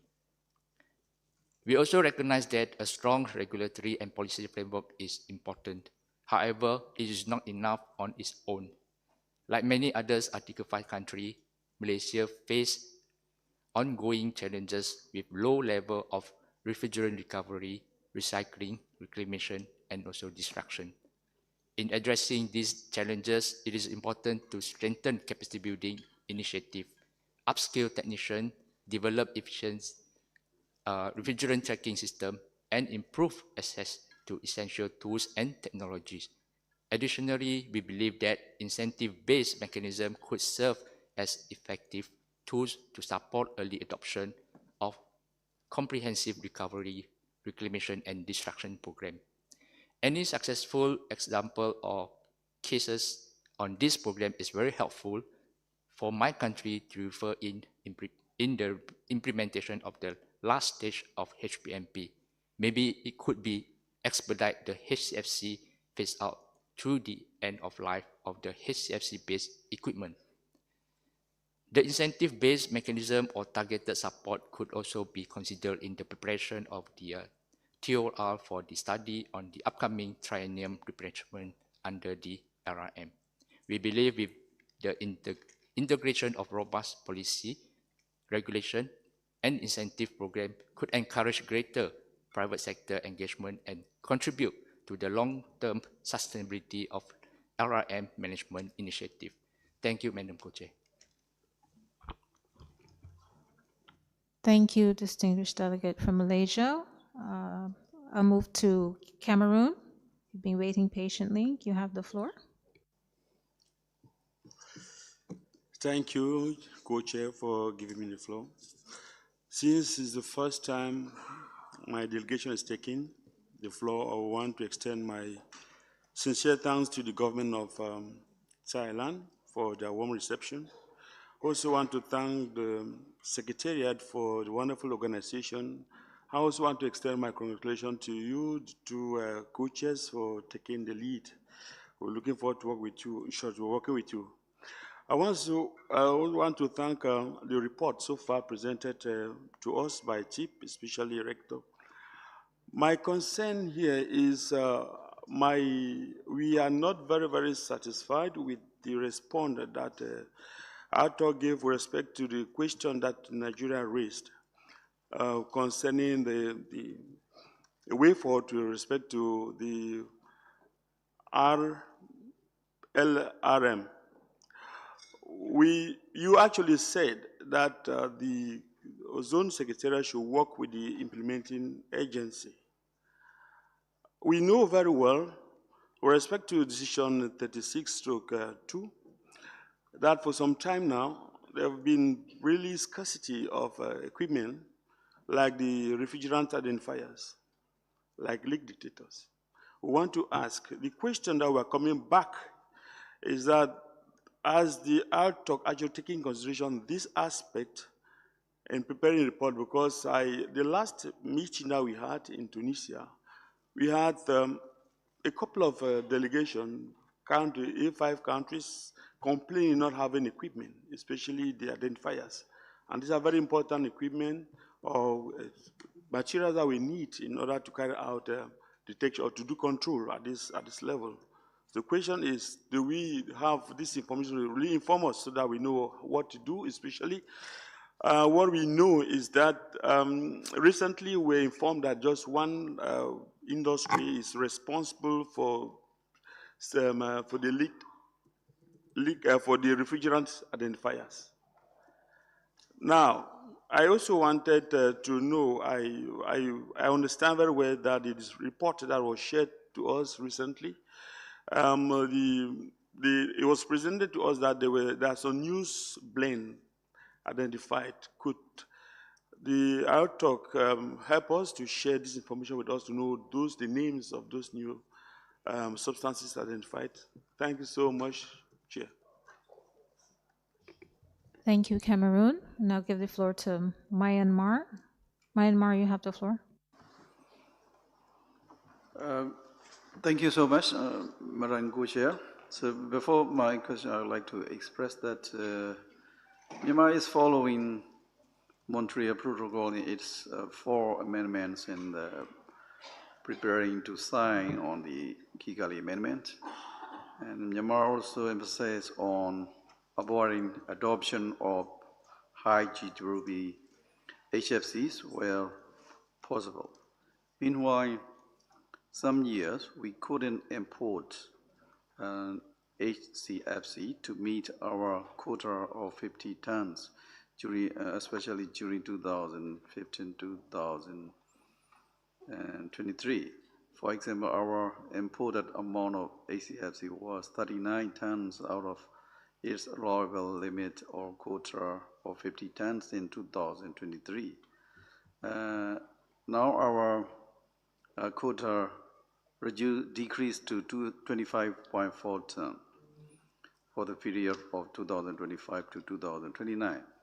In this case, if we can bring back those missing amount of or not imported, so in this case, my question is whether it is technically acceptable or not. And it means that we would like to increase those amount to the existing quota of 25.4 tons. And another question, do you have any concern about such issues in your assessment? Another issue is that we are facing refrigerant identifiers that have not been working since 2020, but we don't have any access to repair or receive support for new identifiers. Thank you. Thank you, Myanmar. I'll give the floor to Bhutan and EU for your very brief questions, specific questions to the RTOC. Thank you for giving us the floor, Madam Co-Chair. We promise to keep it very precise. We join the other delegates in congratulating the TEEP for doing this important job. Our concerns have also been brought up by the distinguished delegate from Cameroon, and we would like to add that the TEEP report notes that LRM could benefit from technological innovation, and different implementing agencies have been promoting LRM, including growing global concern and interest in LRM. However, the TEEP reported that there have been less than 10% of amounts destroyed or reclaimed. Our question is, why do you think this is the case, and how does TEEP propose to address them? If it is indeed unreported recovery and reclamation, how do we encourage or find a way for countries to report it? Thank you, Madam Co-Chair, for the floor. Thank you, Bhutan. That was brief and fast, so I hope that the co-chairs caught the questions. EU, you have the floor. Yeah, thank you, Madam Co-Chair, for still giving us the floor. We are following on from the question posed by the distinguished delegate from Kuwait, which was answered for R32, which to us is more of an intermediate technology with still a relatively high GWP. So we are more interested in ultra-low refrigerants, such as propane. Especially in the EU, in the sector of small heat pumps that are used in people's houses, the monoblocks, we see a huge uptake of propane. That's a very relevant sector for energy security, for energy efficiency, and for fighting climate change. So essentially, all relevant manufacturers on the market are offering this already. So we'd be very interested to hear how that is penetrating elsewhere, or if it is. So that would be the quick question. Thank you. Thank you, EU. I know give the floor to the co-chairs to respond.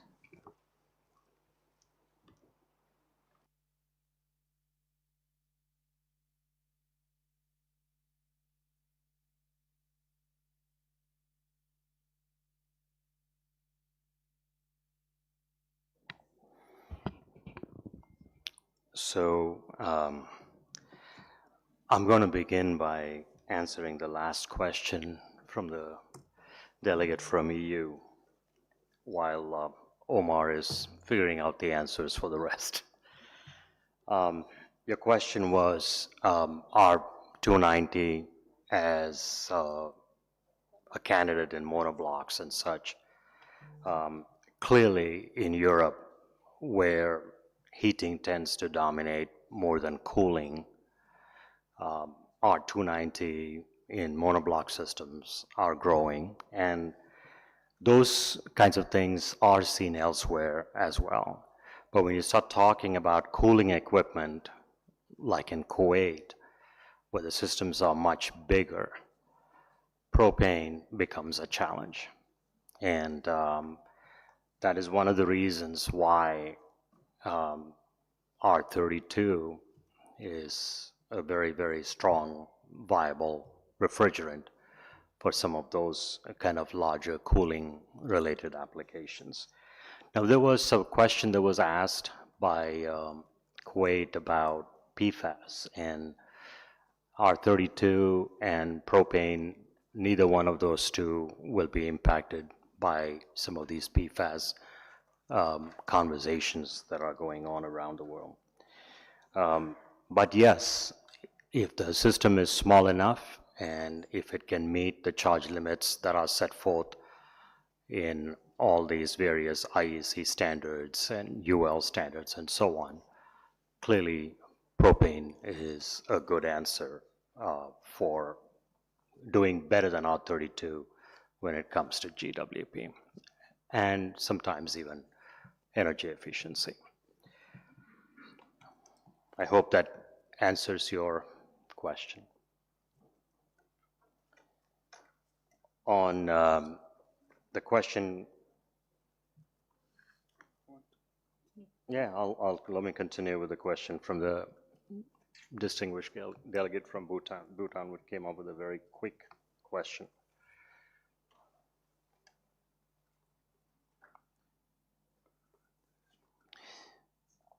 Yeah.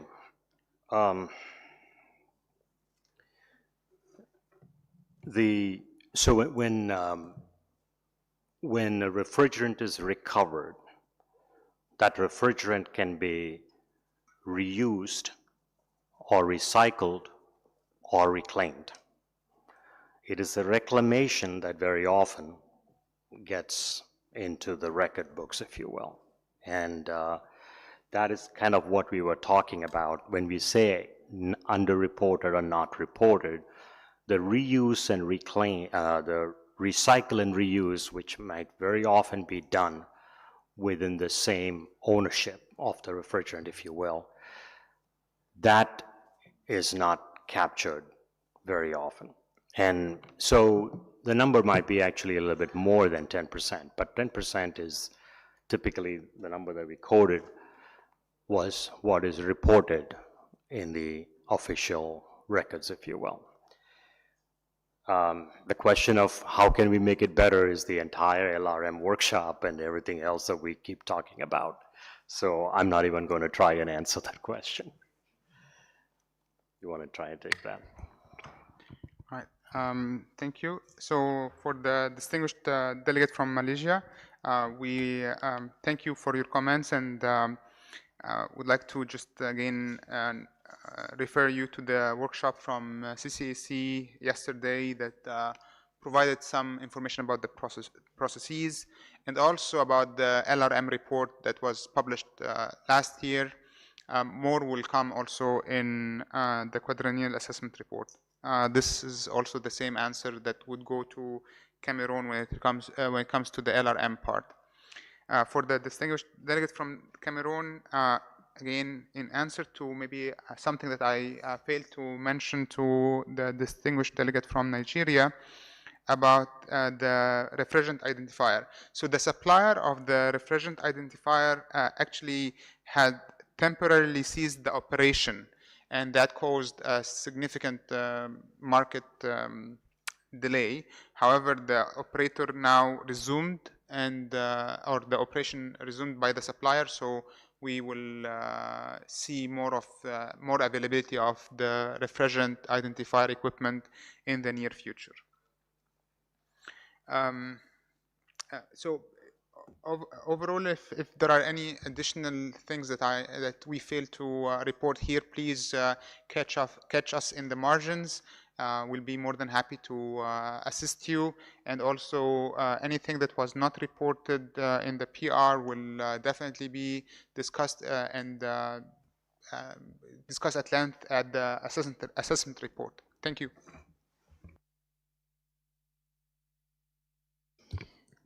Okay, thank you, talk members, and apologies if we aren't able to answer the questions right now in plenary, but there is the opportunity to meet in the margins with the talk to discuss your specific questions, give more details so they have more clarity so they can respond.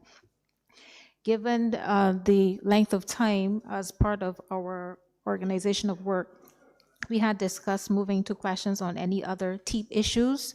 What the co-chairs are proposing is that we pause on having the question and answer segment for that particular item.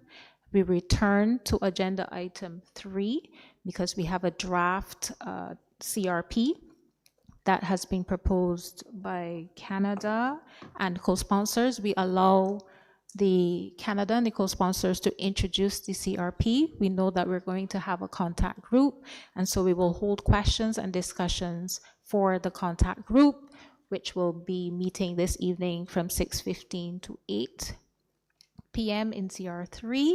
So I will allow the distinguished candidate from Canada to take the floor once parties agree to introduce the draft CRP, and then we will return to for the final question and answer segment and release the TEEP. I'm seeing no objections. So Canada, you have the floor. Thank you, Madam Co-Chair, for coming back to us so that we can introduce our CRP, which I believe was posted. Canada is happy to submit the CRP in collaboration with Australia, Japan, and the United Kingdom. The purpose is to form a basis for discussion on the terms of reference for the 2027 to 2029 replenishment of the multilateral fund. I will not go into a great amount of detail. I just want to briefly, present this CRP, noting that it follows essentially the approach taken from other decisions that provided guidance to the Technology and Economic Assessment Panel on the preparation of a report on the next replenishment. As I mentioned earlier, the decision is considerably simplified as compared to the decision from 3 years ago, largely because a lot of the issues that were still open at that time, for instance, with respect to energy efficiency and the HFC cost guidelines, have now been resolved and form part and parcels of the decisions that have been adopted by the Executive Committee. I just point out perhaps a couple of new ideas that have been put forward in this CRP. One is in paragraph D, which is the possibility to consider an allocation of resources for the digitalization in the servicing sector within HPMPs and KIPs. And in paragraph E, the need for an allocation of resources for a funding modality to support a limited number of pilot projects to enhance regional atmospheric monitoring. So these are issues for which we don't have specific ExCom decisions at this point, even though At its last meeting, the EXCOM did consider a paper by the Secretariat on the funding modality, but we felt without having it in the decision, it may not be quite clear to the TEEP that it is something that should be considered in estimating the funding requirements. There are also some small changes that we have made to other parts of the CRP, again, compared to the one that was taken 3 years ago. But I think we could perhaps discuss those in more detail if we meet in a contact group. Thank you. Thank you, distinguished delegate of Canada, and to you and the proponents of this draft CRP. So as discussed and proposed earlier, we will have a contact group. There was consensus in the room that this matter should be discussed further. I am seeing a request from the floor from Kuwait. Kuwait, you have the floor. Thank you very much, Madam Co-Chair. I just want to ask a question to the distinguished delegate from Canada for that CRB that he submitted. First of all, I would like to thank him for that CRB, but to capture the element that we never been having the same discussion that we submit CRB on a term of reference for the TIA previously. So this is a new approaches that it's been considered. Why the practice and the common practice, we go to the term of reference, the previous one, and we add all the elements that we need in that term of reference. Because in my point of view, which I worried about a lot, that in this case for a term of reference to a lot of CRBs, then we have a regional CRBs, single country CRBs on the term of reference, and that will consume a lot of time, compile all these CRBs in once, and everybody needs something to be added, and he will submit a CRB for that one. If it's not agreed by the TIAB or the discussion don't goes on the way that this country or region. So I think that we have to look to the CRB in a very careful way, but as a party here, from my point of view, I'm not in favor to have that CRB within that one until I have a clear clarifications legally. If we ask the TIAB to do this one without that CRB, that cannot be done, or we have a mandate to do it, because really I don't understand. Previously we do a lot of things without a CRB and it's moved, but I will understand, but I need more clarification to go through with that CRBs. Thank you very much. Distinguished delegate from Kuwait, thank you for your intervention. Just so that I understand the intervention clearly, what you're saying is that you would prefer, in terms of standard procedure, for us to work with the previous CRP, and then if we go into a contact group, then to discuss any additions or deletions. Is that correct? Okay, let me just confer with the Ozone Secretariat.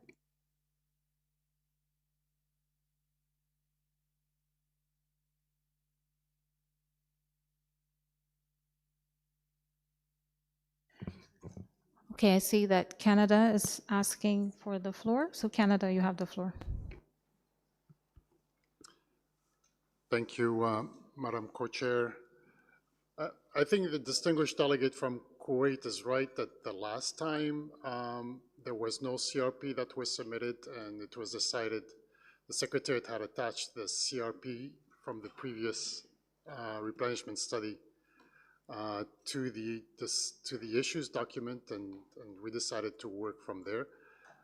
That's not necessarily the traditional way in which this has worked historically. I mean, remember, we've had these studies, since for like over 35 years.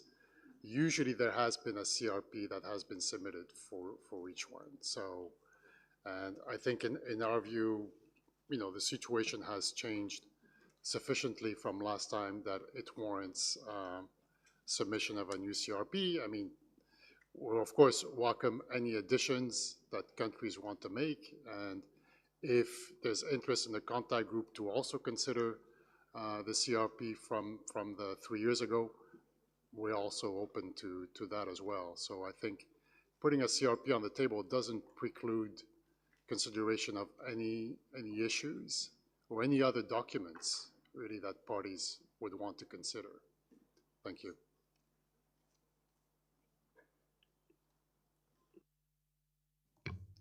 Thank you, distinguished delegate from Canada.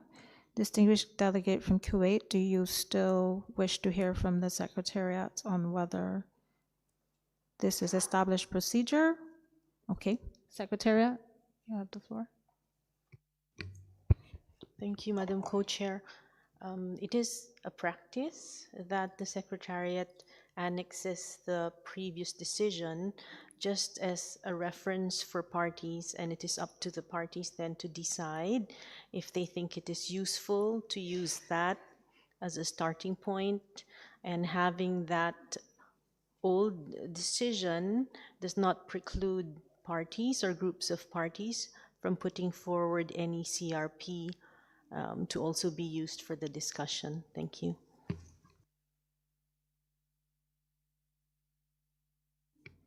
Thank you, Ozone Secretariat. Distinguished delegate from Kuwait, you have the floor. Thank you very much, Madam Co-Chair, and I would like to thank the distinguished delegate from Canada for his flexibility and understanding where I come from about that discussion.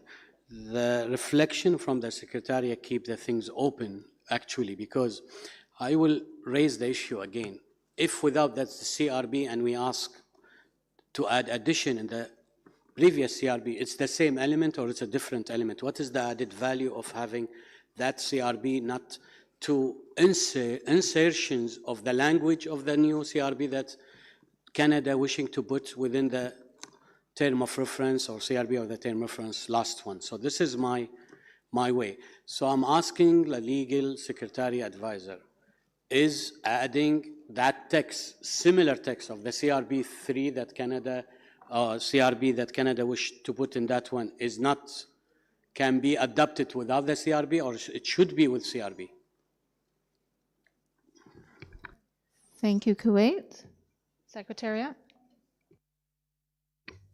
If I had understood the question of this distinguished delegate from Kuwait correctly, you were asking whether in the absence of a CRP from a party or a group of parties, the contact group can nevertheless discuss terms of reference, and the answer is it can if it chooses, for example, to use as a starting point the old decision and to work off of that.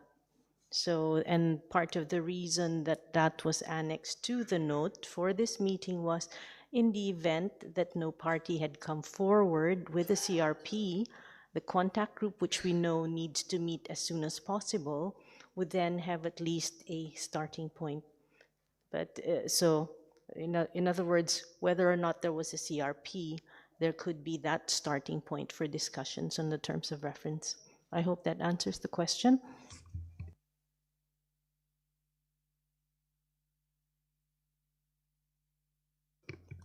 Thank you, Ozone Secretariat.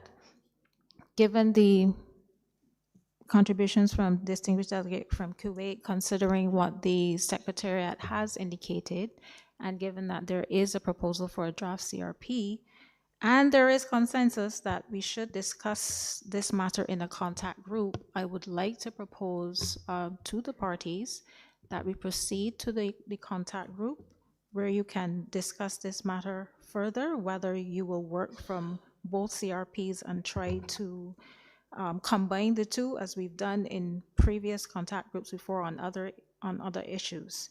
So the proposal is that we proceed to a contact group because we agreed that we would have a contact group on this issue, and then the parties within the group can decide which document they prefer to work from as their starting point. Is that an acceptable way forward?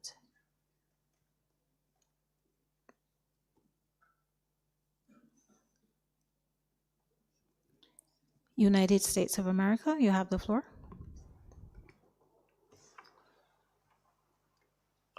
Thank you, Co-Chair. I don't know that we necessarily object. I am just worried we may spend several hours debating this point.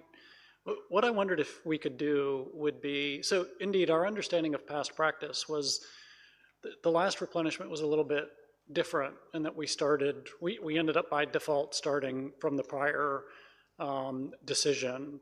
But previous to that, in fact, we have worked off of a proposed CRP. So we've had two different practices here. Most of the time we have worked off of, I would say, an updated CRP, and from our perspective, there's actually value to that because we think it's pretty clear that there are a number of elements in the last decision that are not directly applicable to our discussions here. And while we are not a co-sponsor of it, I guess we would recognize that the CRP introduced by Canada actually does us a little bit of a favor in going ahead and sort of refreshing and updating the decision. That said, we do understand that, so to us, it would actually be helpful to go into the group with a clear mandate to work, that's just a starting point.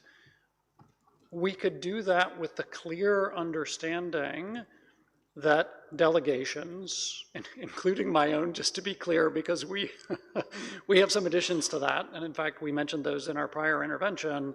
So we're comfortable moving in with the mandate of that as the starting point on the clear understanding that I think Canada said in their last intervention, that delegates are going to add to that. So a delegate has the right to look at the last replenishment decision that we took and pull paragraphs from that into the decision or to add their own issues that they think are relevant to it. So our own preference, it's just, I think if we could agree to a clear starting point, I think we might have a much more productive discussion, perhaps, than if we go into the group and we debate for an hour or two how we're going to start. So could I propose we start with the draft CRP on that clear understanding that it's the right of everyone in the contact group to add, to bracket,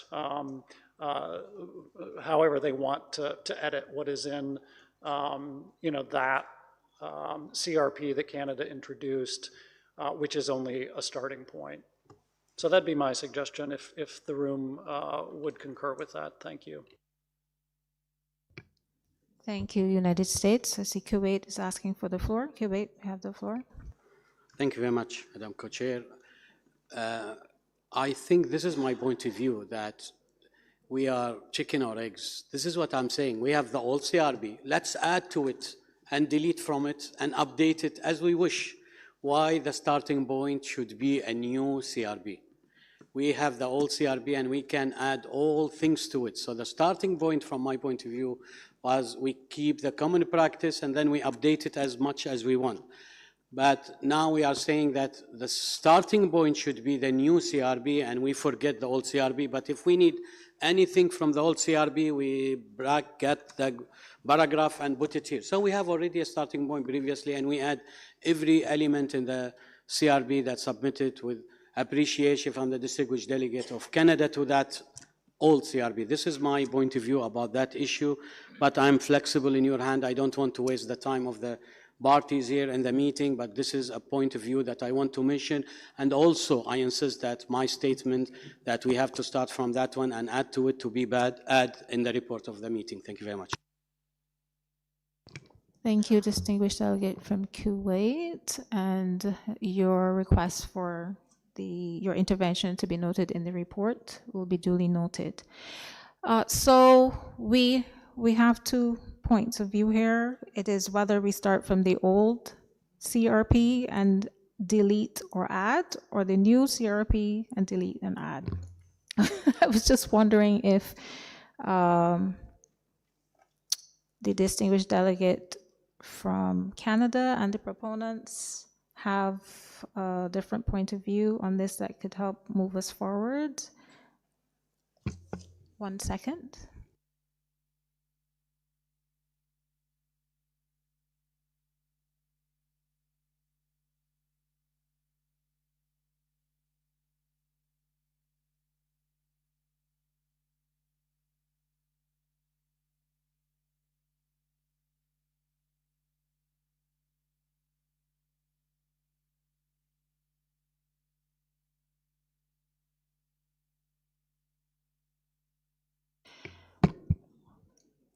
Thank you. Thank you for your patience. EU, I'll allow you to take the floor, and then we will make a decision on the way forward. Thank you very much, Madam Co-Chair, and I will be brief. We simply want to add our voice to the suggested way forward by the United States, thanking Kuwait for their interventions and thoughts, and noting the flexibility of Kuwait. Thank you. Thank you. EU, Canada, and then China is requesting the floor. So Canada, you have the floor. Thank you, Madam Co-Chair. I mean, we had also understood that ultimately Kuwait would be flexible on this issue. I would just say that we, together with 3 other parties, have submitted a CRP in line with previous practice in considering this issue. And, you know, we think at least the tradition within the Montreal Protocol is to consider the CRPs that have been submitted in accordance with the practices and rules of the Montreal Protocol. So, you know, we would like, you know, this CRP to actually be considered by the contact group. Thank you. Thank you, Canada. China, you have the floor. We thank the co-chair. We support the proposal by Kuwait, which is to use the CRP as the basis. We can add, we can discuss. Thank you.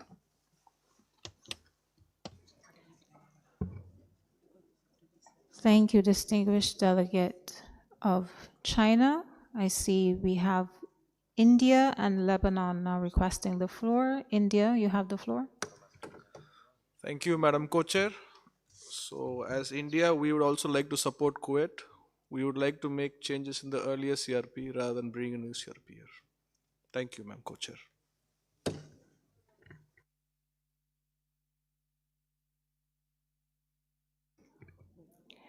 Okay, we're now seeing additional requests for the floor. So we have Lebanon, Saudi Arabia, and Argentina.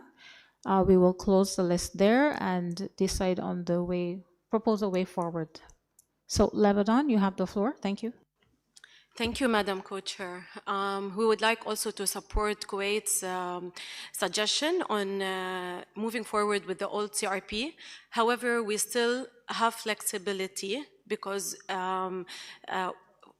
as the distinguished delegate from US mentioned, that we can look at the CRP that was also provided by the delegates from Canada, but to start in bracketing the CRP in order to provide support from different delegates and parties in the contact group.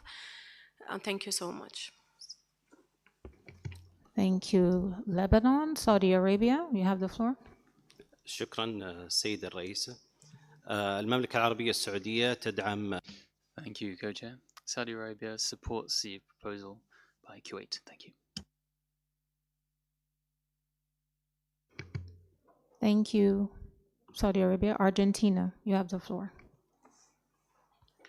Gracias. Thank you, Co-Chair. From our side, we believe that also prior practice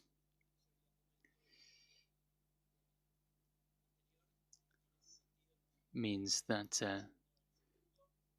we're most comfortable starting on this item with flexibility so that we could include the proposal made by other delegations, but addressing them as we have done previously, also understanding that what has been stated here in plenary was not specifically on one document,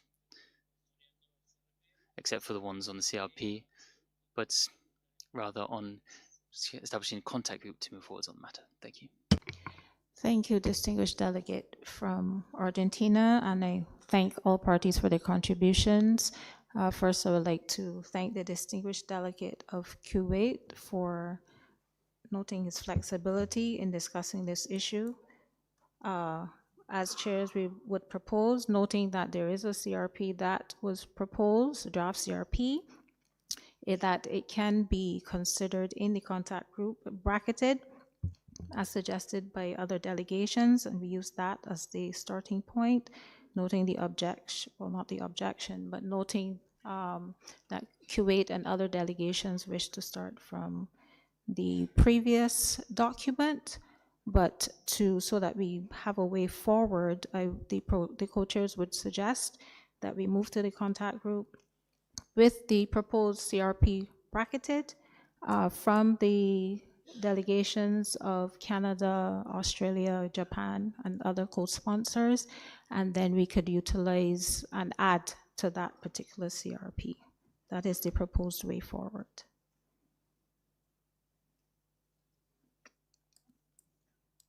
Okay, so a contact group will be established. We're to run from 6:15 to 8 p.m. in CR3. Co-chairs identified for this contact group, Ralph Brieskorn of Netherlands and Mirusa Mohammed. I wish to thank all delegations for their flexibility. With that, we would like to Kuwait, you have the floor. Sorry, man, I will not go to that issue, but I just want to confirm the timing because we have a coordinating meeting for the Article 5 parties, but I didn't capture the timing of you because that we will miss the beginning of that contact group. We already established a contact group for Article 5 parties from 6 o'clock to 7. Let me confer with the Secretariat.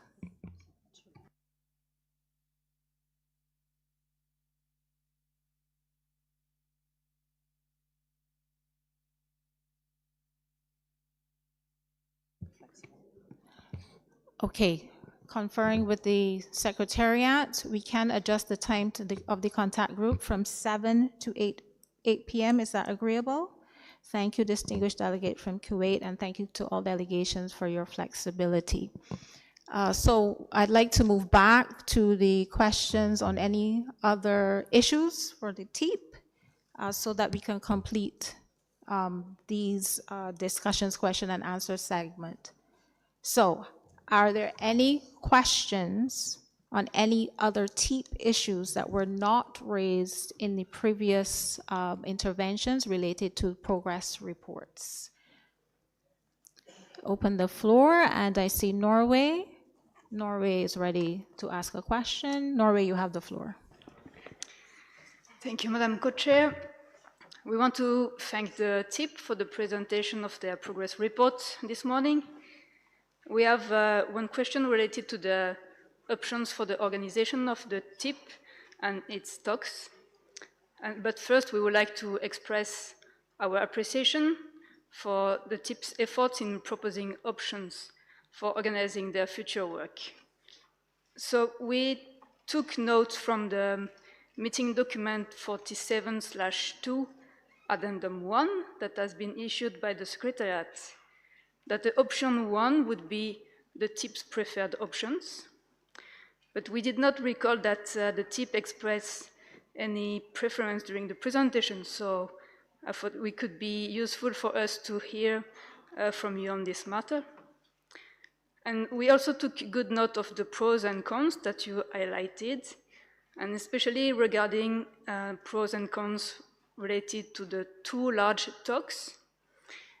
So in case the large talks would be separated in smaller talks, you mentioned challenges in managing cross-cutting issues, but on the other side, should the talks be kept as one talk, but divided in subgroups? You mentioned challenges in managing the organization of such large talks. So we were wondering which one of the challenges you would consider would be easier to manage. Thank you.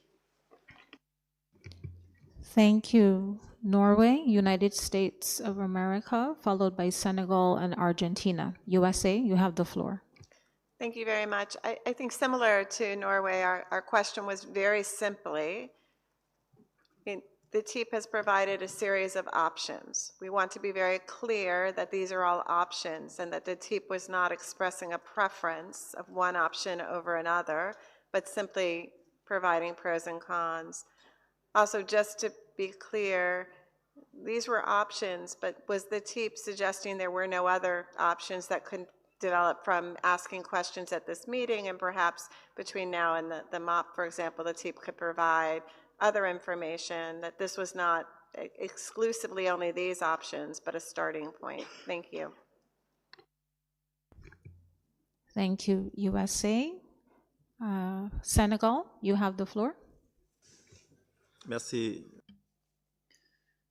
Thank you, Co-Chair. Senegal, I'd like to come back to N2O, nitrous oxide, mentioned in the report, the MBTOC report. This N2O is a greenhouse gas not yet covered by the Montreal Protocol, but listed in the annex to the Vienna Convention. We would like to know in what other sectors this gas has been studied and what work is underway in relation to this substance. Thank you. Thank you, Senegal. Seeing only 2 other requests for the floor and proposing that we take the questions from Argentina and Canada. So if there are any other parties that have questions, I encourage you to quickly take the floor or indicate that you wish to speak so that we can close the list and close this item. So Argentina, you have the floor. Gracias. Thank you, Co-Chair. In this case, we'd like to come back to the topic of PFAS, which came up in the TEEP presentation. This is a matter which we have spoken about in previous meetings when we expressed the need for TEEP to address in a timely manner the various scenarios on the uncertainty in terms of PFAS forecasting. In specific case of HFOs as alternatives, we'd like to know whether there's been more work on that matter, and in specific on whether PFAS in certain regions are being replaced by HFOs, which are the only alternative in terms of foams in some uses. Has there been an analysis on what options remain or what impacts this would have? Thank you very much, Co-Chair. Thank you, Argentina. And I see the final request is from Canada. Canada, you have the floor. Thank you, Madam Co-Chair. My question is specifically with regards to the proposed configuration of the MCTOC. Now, whether, the option 1 to restructure it into 2 subcommittees or option 2 to separate it into 2 different committees. In either option, one committee or one subcommittee would be handling aerosols and medical applications, and the other one, all other chemical applications. Could the TEEP provide a little bit more understanding on how this would still maintain a kind of a balanced membership between the 2 committees or subcommittees? Because we see, in the case of the Chemical Technical Options Committee, we see a lot of issues that it deals with, from CTC to solvents to feedstock, process agents, semiconductors, very short-lived substances, HFC 23 emissions, life cycle refrigerant management, and basically any other chemical issues that don't fit into the other Technical Options Committee, whereas the other one would then handle only aerosols and medical applications, which consists mainly of MDIs and sterilants. Would you still maintain sort of like a similar level of membership for each committee? And if so, could you explain why that would be, given, the different levels of issues that each one would actually be responsible for? Thank you. Thank you, distinguished delegate from Canada. Noting the time, I see 1 request for the floor from the EU. So I'd like to close the list after the EU and make a proposal on the way forward. So EU, you have the floor. Thank you, Madam Co-Chair.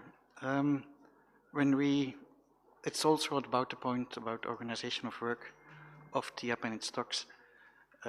When we were reading the detailed report, we noted that TIAP indicated that presently under MC Talk, they were already working in some kind of subgroups and then coming together again. So my question would be, if I look at option 1 as they have defined it, how different would the practice be between what is established today in that group and what would happen if you have the MC Talk restructured in a way as was indicated in option 1? Would that be a significant difference of your habit of working as you have today? Or in the end, are these kind of similar practices? And if something would change, where would you see the further gains in efficiency potentially under that option? Thank you very much. Thank you, distinguished delegate from the EU. Noting the time and the fact that the distinguished delegate from Kuwait indicated that A5 parties do have a coordination meeting at 6 p.m. The proposal from the chair is that we table the Q&A session for this evening. We allow the TEEP and the panels to confer on the questions, to provide responses, and we reconvene with the question and answer segment where they can respond to your questions in the morning. That is the proposal, so that the A5s can have the coordination meeting. With that proposal on the floor, are there any objections to this? Not seeing any objections at this time, so I will hand over to my co-chair, Annie. Thank you very much. It's been a very long afternoon, and we would like to thank you for your patience. We would also like to seek your flexibility because we've had a bit of a rethink about the timing of the first contact group on the replenishment terms of reference. And we actually propose instead that the contact group meet at 8:30 tomorrow morning till 9:45. That way, there is plenty of time for the coordination for the Article 5 countries, and also it does not leave other parties waiting around for an hour this evening. So if I see no objection to that proposal, we will not have any contact groups this evening. We will leave it free for coordination, and the Replenishment Task Force Terms of Reference contact group will meet tomorrow morning at 8:30 in CR room in CR3 with the co-chairs as indicated by Chantal. I don't see any objection to that proposal. So thank you very much, delegates. I appreciate your patience this afternoon and your flexibility. And we will see you back in plenary tomorrow morning at 10 a.m. Thank you and good night.